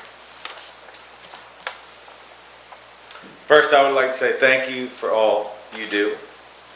This is a lot of very, very good information. I've been bugging you for a while. How are we gonna end up? How are we gonna end up? And I want to thank all the department heads. That's impressive. Everybody stayed on budget. It takes a team. And to know that, I mean, just the interest that we've made since we went with Cash Vest, I mean, we can nitpick everything here and see how this court has been very supportive of all the changes. Everybody cares, you know, and everybody treats us, their taxpayers, you know, like it's their own money. And I think that goes a long ways. But one thing I do want to hit on too, though, is that with everything we've done and all these projects and all these things that are happening finally in Franklin County, we beat our budget, you know, and we always worry every time because the budget's a kind of a moving target, but because we have team members that care about it, you know, we came in $374,000 roughly, you know, in the black. So that's tight, you know, on 38 million or you know, it's more than that, 50-some million all in all. So I just want to say thank you. I want to thank everybody. Anybody from the court have any questions, concerns, comments? Squire Blackburn. I just want to, you know, echo your comments. Every department head has been working to streamline and be efficient, and I feel like the work effort that departments are given is increased. I think morale is increased. I think everything's working really well, and I'm thankful for that. And I'm thankful for the staff that we have here. I'm thankful for the workers that we have, the leadership shown at every level. It's working for the county, and I really appreciate it. Yeah, good. It's definitely a It team makes effort. our job easier. Yeah, it's a team effort. Great job, Amy. And I want to thank our deputy judge here. He takes a lot of things, makes them better. So a lot of behind the scenes. So it is a team effort. Alrighty, that's great news, Amy. Thank you for that. I know it's been a long run to get those numbers, but we appreciate that.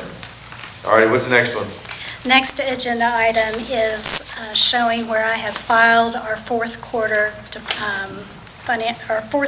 report with Department of Local Government.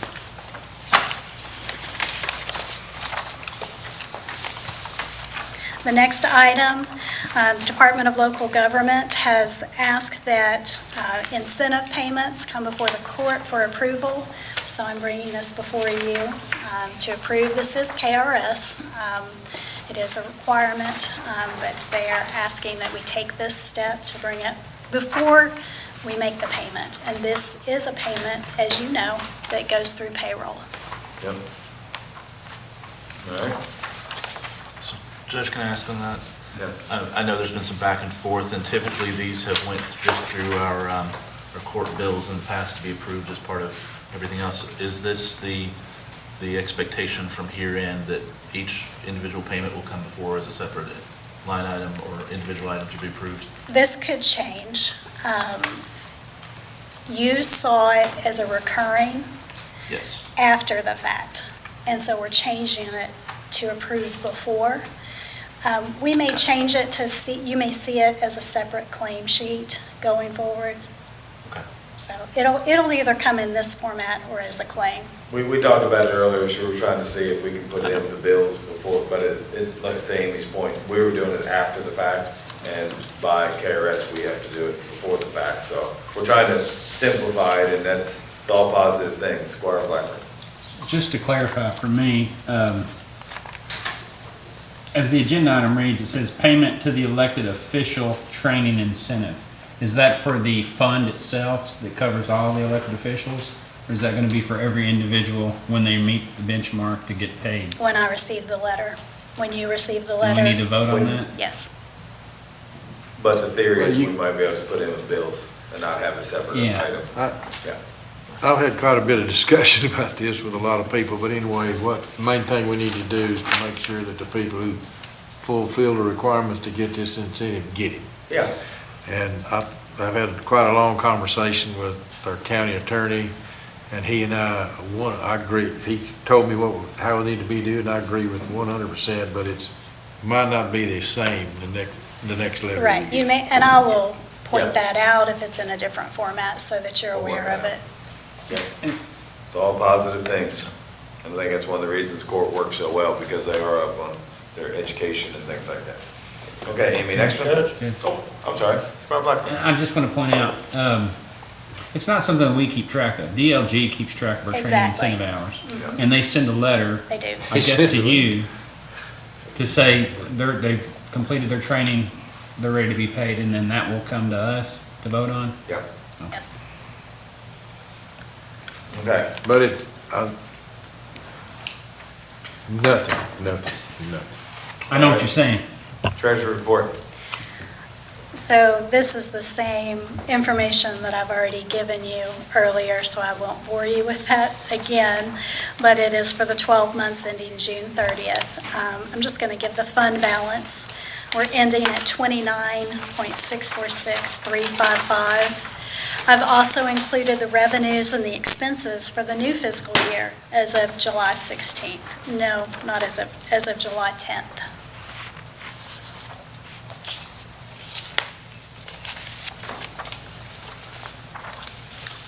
Amy, we got our distilled spirits in, great, okay. We did. Way ahead of that. We Is there did. any This is other bullshit. fund or anything that you, there's a number, particularly a fund in one department, that seemed to really come in significantly under what we had budgeted in terms of revenues anyway. Is there anything that's concerning that you think we should look at, that some line item is not fulfilling the expectation in any way? That may be a long, loaded question for you to fulfill later, but. I'm assuming you're referring to one fund, the jail fund? Yes. And we've had a lot of conversations with the jailer, and I feel like we will see a change in that this fiscal year. Squire Sebastian. Thank you, Judge.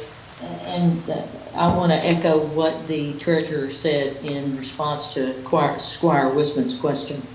The Finance Committee looked at that really hard when we were working on developing the budget that we are now in, and really took that to heart in trying to come up with numbers that actually reflected where the position of county government. I guess that's the clearest way to put that. We had been given some information previously and put it into that and found that it was not meeting the expectation or the rationale that was given to us. We made a change in this budget development year, and that's what you see in the budget, the treasurer's report reflected this time for this current year. Yep. Thank you, Squire. That was well said. Yes, we spent a lot of time working on that number there, so. Already, we good? Amy, thank you again very much. We appreciate everything you do. All righty, next is payment of claims. Does anybody have any questions, concerns, comments for Kim on payment of claims?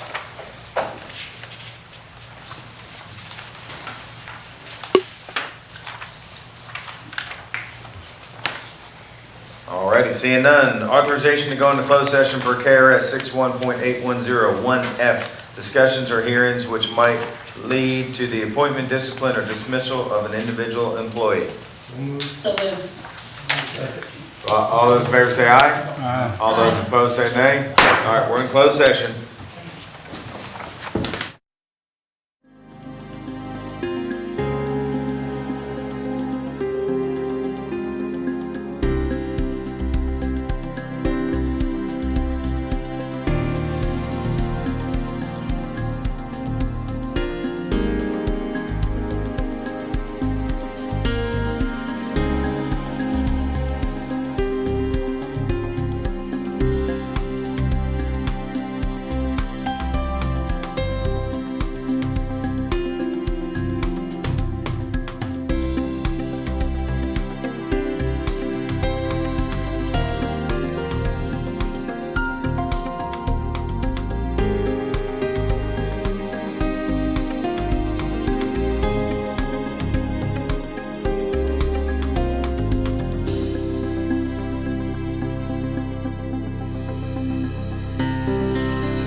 Do I have a motion to return in open session? So moved. Second? Second. All in favor, say aye. Aye. All right, we're in open session. Next agenda item is authorization to award the bid for the fire department equipment. Any questions on this? Chief, I'm gonna ask, because they're not asking, is this a budget item? It is. Thought I'd throw it out there. We'll leave it to say. Squire Blackburn, microphone two, please. Thank you. Thank you, Chief. Are you gonna keep your current equipment on like standby and maybe, So this will get the last couple of trucks upfitted to battery power tools. And what we've done, we keep like one ode set on the reserve, but we've surplus several of the ode sets already. We'll probably have one or two more that we might reserve. well, I wanna mention that fire science program at the CTC. If you have equipment that is still usable but not within your all's means or whatever, I'd really like to help them out any way we could. What's the program? That's fire science program. Really? Training young men. At the Career Tech Center? It's awesome. Okay. It's wonderful. So maybe that's something to think about, Chief. If you all, it might even be worth you going up there to meet the instructor or something, but if you had some things that maybe were gonna be See if there's retired. an option. Yeah, exactly. Yeah. Yeah, I think it's a great idea. Can we donate that? I'm sorry? Can we donate it to schools? Government aid. Yeah. Sir? School boards are governmental entities. All I had here? Yeah, just like the cars that the sheriff's gonna do. All right, next one. I'm sorry? Oh, I'm sorry. Go ahead, Squire Sebastian. Thanks, Judge. We donated the Lakeview Park Jeep Cherokee to the CTC.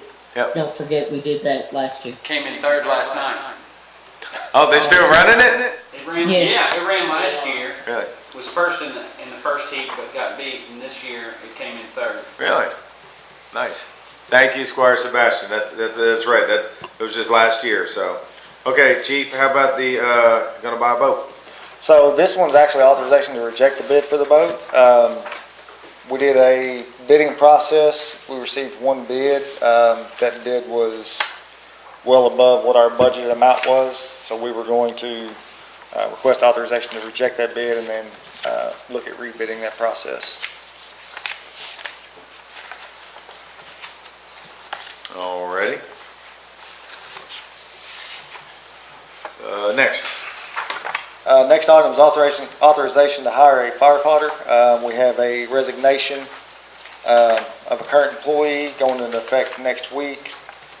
So we're looking to hire another one to replace that person. Okay, perfect. And then the person who's resigning was engineer.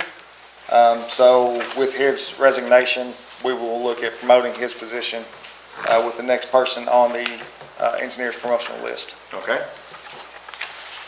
Any questions for the chief on these last couple items? Thank you. Thank you, Chief. I appreciate you being here tonight. Alrighty, Duke, you have one more with us? Yes, sir. We'd like to, road department would like to request court to authorize to hire Chase DeMoss as light equipment operator to fill a vacancy we have. Alrighty. Any questions, concerns, comments for Duke on this new hire? Alrighty, thank you, sir. Thank you.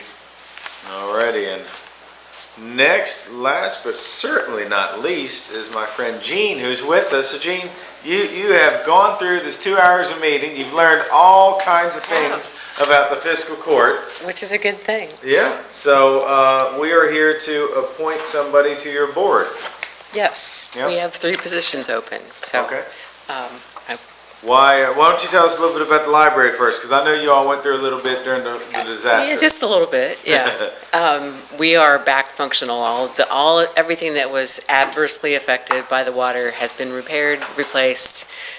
We are in great shape. So all of our elevators are operational, yay. So we are in great shape. And again, I want to stress that the help with from the county and the city was wonderful. And the support that we've had in this community was just fantastic. We had people champing at the bit to get back into the building, which was very gratifying. So I can now add flood recovery to my resume. Put it on your resume? Yeah, Well, so, professionally and good. personally. Yes. Because unfortunately, Jean was affected at her home. yeah. Yeah. I live on Paul Sawyer Drive, Yeah, so, yeah, so yeah. she's taking it on every Yeah. side right now, so, so, yeah, we're good. Alrighty, so we have 3 individuals in front of us, 2 of them who are currently serving. I believe they have 1 term under their belt. Is that right, Jean, I believe? that is correct. Yeah. 1 term and a partial term. Yeah, I think Yeah. Shane Hecker had a partial term. And Yep. then I do want to do a shout out to Mary Lynn Collins. I think everybody knows her. I think she's finally said she's going to step down. She's served on that board as long as I can remember. Long time. Long Yep. time. And I know she's super active, and I owe her money for the spelling bee for our team. That's why I'm thinking about her right now. She's coming after me for the Spellalooza. But Yes. yeah, we have a great person that was recommended very highly, Mark Overstreet, to fill her. He'll have big shoes to fill. So those are the 3 people in front of us tonight to round Jean's board out. Anyone have any concerns, comments, or anything? Or any questions about the library? Or y'all do an amazing job. I appreciate how active you are in the community with the kids and everything. Every time I turn around, y'all are there and you're set up, and I think it makes a big difference. Thank you. Yeah, so, Squire Wisman. Judge, if I could, because I've made a point of something, Gene, I was wanting to ask you just to go through a little bit of information, because we have 3 male appointees tonight. Yes. We've had some discussion about diversity of boards. Would you explain, you have, these are recommendations from you all. From the board, for us to yes. formally approve, and you have sort of a structure where you have advisory members, where some of these members are effectively in training to join the board in the Yes. future, right? So just, because if anybody were to look, we've got 3 male members we're appointing tonight, just if you could sort of talk about your structure a little bit. Sure. We have, if these 3 members are appointed, we will have 3 males, 2 females. And we have an advisory board that is weighted heavily in the female side, so, and we do use that as like a training ground for the board.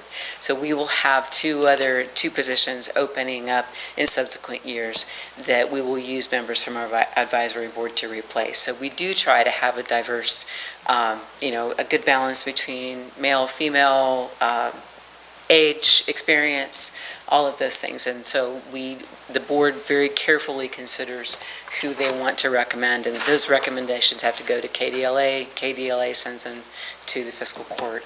And so they are carefully vetted and do have some experience by the time that they are appointed to the board in serving, so. So at the end of the day, on these, Eric, when I, Squire Wisman, when I get the list, ultimately, it's my thing to bring it to you all, but because I respect Jean and her team, I call her, we have a conversation. We're very conscious of term limits, we don't want somebody to serve too long, and we just talk a little bit about everything. It's a current person, actual worker, active on the board, and so we just kind of go through everything, and I know other communities aren't as lucky to be able to do that. Other communities will just put people on there who they want on there, and it sometimes doesn't end well. So I appreciate the good working relationship that we have. And as do I. That's really exemplary, I think, for the state. I really appreciate that your willingness to work with us to put good people in place to serve the community. Absolutely, absolutely. Squire Tanner, do you have anything? I have a question, and it's strictly probably meaningless, but I served with Overstreet on the Kentucky Retirement Board. Is this the same one? Could be. Could be. He's an attorney. If Mr. Overstreet. It's probably not. I think it's a retired state policeman, actually. Okay, then he is not. Mark is an attorney who serves here. I just curiosity. Squire Sebastian. Thank you, Judge. Squire Tanner, I was just going to say, Mr. Overstreet has served a number of terms on the board and is extremely familiar. He's been the board president for the library board in the past, so he's extremely familiar with the work of the library, and will do a really great job. Yep. Thank you. Thank you, Squire. I don't know anyone who has more passion for the library outside of myself than That's Mr. a strong Overstreet. statement. Wow. My sister's a librarian. What do you think? I think that's a great thing. All righty, thank you very much. We're Thank getting ready to get into the voting session. All righty, next is other business. Anybody have any other business tonight? Squire Sebastian. Thank you, Judge. I'm just trying to find out if we ever heard back from the Bluegrass ad regarding the updates to that workforce agreement with 17 counties, which came to us signed by 16 other counties / Lexington, Fayette, Urban County government. And this body had noted that there were some changes that needed to be made to really bring it into true compliance. I just didn't know if we'd heard back on that. Yeah, we have. Tiffany was her name, Reeves, I believe. Yes, she contacted me, and they are working on a revised copy, and she has notified the other 16 counties that they will have to run this back through their courts. So when we get a draft of that, I'll send it out to the court. Thank you. Yep, absolutely. Alrighty, I just want to remind everybody it's Fair Week, so communities watching, get out there at the Lakeview Park and have some fun. So with that being said, we're gonna go start voting. We're going to vote session. So clerk, please call roll. Squire Sebastian, Here. Squire Blackburn, Present. Squire Dykus, Squire Harrod, Here. Squire Tanner, Here. Squire Wisman, Present. Judge Mueller. Present. Thank you, clerk. Authorization for approval of minutes from the regular meeting of June 30th, 2025. Judge, I was just gonna, if I could say, Kelly texted and said, please just give everyone in the public her apologies that I came in a little late, she may have already said, but found out she didn't have cell phone service while okay. vacationing and Yep. said just to extend the apologies to the community for her. So Squire Dykus wanted to be here with us tonight, and she was planning on Zooming, but it didn't work out because of connection reasons. So thank you, Squire. Second. All right, so we have first and second. All those in favor say aye. All those opposed say nay. Motion passes. Authorization to re-advertise for bids regarding upgrading the camera system within the jail. So moved. I'm not sure. All those in favor say aye. Aye. All those opposed say nay. Motion passes. Authorization to receive the county clerk's partial 2024 excess fees. So moved. Second. All those in favor say aye. Aye. All those opposed say nay. Motion passes. Authorization to receive the county clerk's quarterly report ending June 30th, 2025. So moved. So moved. Second? All right. All those in favor say aye. Aye. All those opposed say nay. Motion passes. Authorization to approve a statewide emergency management mutual aid and assistance agreement. So moved. Second. All those in favor say aye. Aye. All those opposed say nay. Motion passes. Authorization to approve a resolution authorizing the receipt of the funds from FEMA through receipt KYEM event number 4860DR-KY for cleanup recovery efforts by the Franklin County Road Department, Sheriff's Office, and contractors, and designating the county judge executive to execute all documents pertaining to this grant. So So moved. moved. Second? I'll second that. All right. All those in favor say aye. Aye. All those opposed say nay. Motion passes. Second reading and approval of an ordinance creating chapter, no. I need a motion to table this. Judge, I'll motion to table. Yep. Second. Indefinitely. Okay, thank you. And a second from Squire Tanner. All those in favor of tabling this agenda item? Aye. Aye. All those opposed, nay? All right, it is tabled. Thank you, Squire. Got to write that down.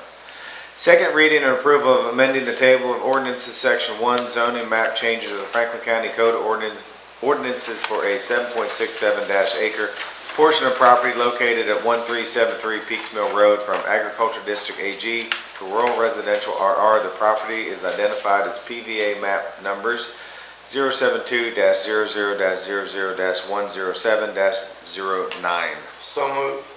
Second. All those in favor say aye. Aye. All those opposed say nay. Motion passes. Second reading and approval of ordinance amending the table of ordinances, section 1, zoning map changes of the Franklin County Code of Ordinances for 135 acres of properties located at 650 Evergreen Road from rural residential to agriculture district AG.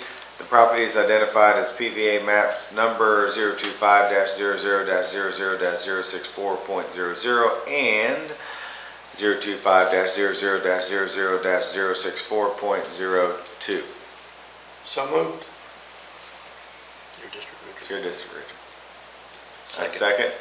Was this second reading? Yeah. Okay. Yeah. Do I have a second? I second it. Second. All right, all those in favor say aye. All those opposed say nay. Motion passes. No vote will be taken at this time. This is the first reading and approval of an ordinance amending the table of special ordinances, section 1 zoning map changes of the Franklin County Code of Ordinances for a 5.00-acre portion of property located at 190 Democratic Drive from Professional Office District PO to General Industrial District IG. The property is identified as PVA map number 087-00-00-042.00. Next agenda item is another first reading, so no vote will be taken at this time. This is the first reading and approval of an ordinance amending the table of special ordinances, section 1 zoning map changes of the Franklin County Code of Ordinances for 1.75 acre tract located at 1120 Duckers Road from rural residential RR to general commercial district CG.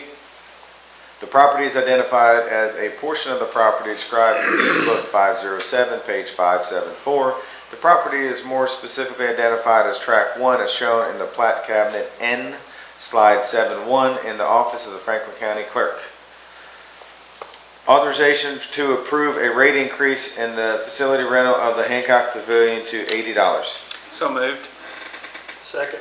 All those in favor say aye. All those opposed say nay. Motion passes. Authorization to approve a rate increase in the facility rental of the Robinson Pavilion to $60 even. So moved. Second.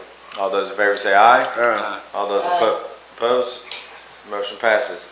Authorization to approve a rate increase in the facility rental of the Farm Bureau Pavilion to 220.00 even. So moved. Second. All those in favor say aye. Aye. All those opposed say nay. Motion passes. Authorization to approve road department equipment as surplus on govdeals.com. Judge, I'll second, contingent upon adding the serial numbers, VIN numbers, or other identifying Okay. information. All those in favor say aye. Aye. All those opposed say nay. Motion passes. Authorization to award a fuel bid to Robinson Oil lowest bidder regarding undyed diesel fuel and dyed diesel fuel. So moved. Second. Second. All those in favor say aye. Aye. Aye. All those opposed, nay. Motion passes. Authorization to receive the treasurer's financial statement for fiscal year ending June 30th, 2025. So moved. Second. All those in favor say aye. Aye. All those opposed say nay. Motion passes. Authorization to receive the treasurer's fourth quarter fiscal year financial statement report for the 12 months ending June 30th, 2025. So moved. Second. All those in favor say aye. Aye. All those opposed say nay. Motion passes. Authorization to approve the payment of Kelly Dacus elected officials training incentive. So moved. Second. All those in favor say aye. Aye. All those opposed say nay. Motion passes. Authorization to receive the treasurer's report. So moved. Second. You get that, clerk? Yes. All those in favor say aye. Aye. All those opposed say nay. Motion passes. Payment of claims. Is there a motion to deny any payment of claim? No motion was made. Let the record reflect claims are to be paid. Authorization to award a bid to Win Rescue Equipment, sole bidder for fire department excursion equipment. So moved. Second. Kind of, sort of. All those in favor say aye. Aye. All those negative, nay. Motion passes. Authorization to reject the bids for the fire department boat. So moved. Second. All those in favor say aye. Aye. All those opposed say nay. Motion passes. Authorization to hire William Bourne as our new county firefighter. So moved. Second. All those in favor say aye. Aye. All those opposed say nay. Motion passes. Welcome to the team, William. Authorization to approve a promotion of Chris Tolles to rank of engineer. So moved. Second. You get that, clerk? Yes. All those in favor say aye. Aye. Aye. All those opposed say nay. Motion passes. Congratulations, Chris. Authorization to hire Chase DeMose as a light equipment operator driver. So moved. Second. All those in favor say aye. Aye. Aye. All those opposed say nay. Motion passes. Welcome to the team, Chase. Authorization to approve the board reappointment of Shane Hecker to the Paul Sawyer Public Library with a term ending June 30th, 2028. So moved. Second. All those in favor say aye. Aye. All those opposed say nay. Motion passes. Authorization to approve the board reappointment of Rob Kellerman to the Paul Sawyer Library Board with a term ending June 30th, 2029. So moved. So moved. Second. All those in favor say aye. Aye. All those opposed say nay. Motion passes. Authorization to approve the board appointment of Mark Overstreet to the Paul Sawyer Public Library with a term ending June 30th, 2029. So moved. Second. All those in favor say aye. Aye. Any opposed say nay. Motion passes. So I do want to thank Shane, Robert Kellerman, and Mark Overstreet for serving on the Sawyer Public Library. It's very important to have good people in those positions that care. I also want to publicly thank Mary Lynn Collins for all of her years of service with the library. So she will be missed, but she's still going to be there, I'm sure. So motion to adjourn. So moved. Second. All those in favor say aye. All those opposed say nay. We're adjourned. Thank you, Court.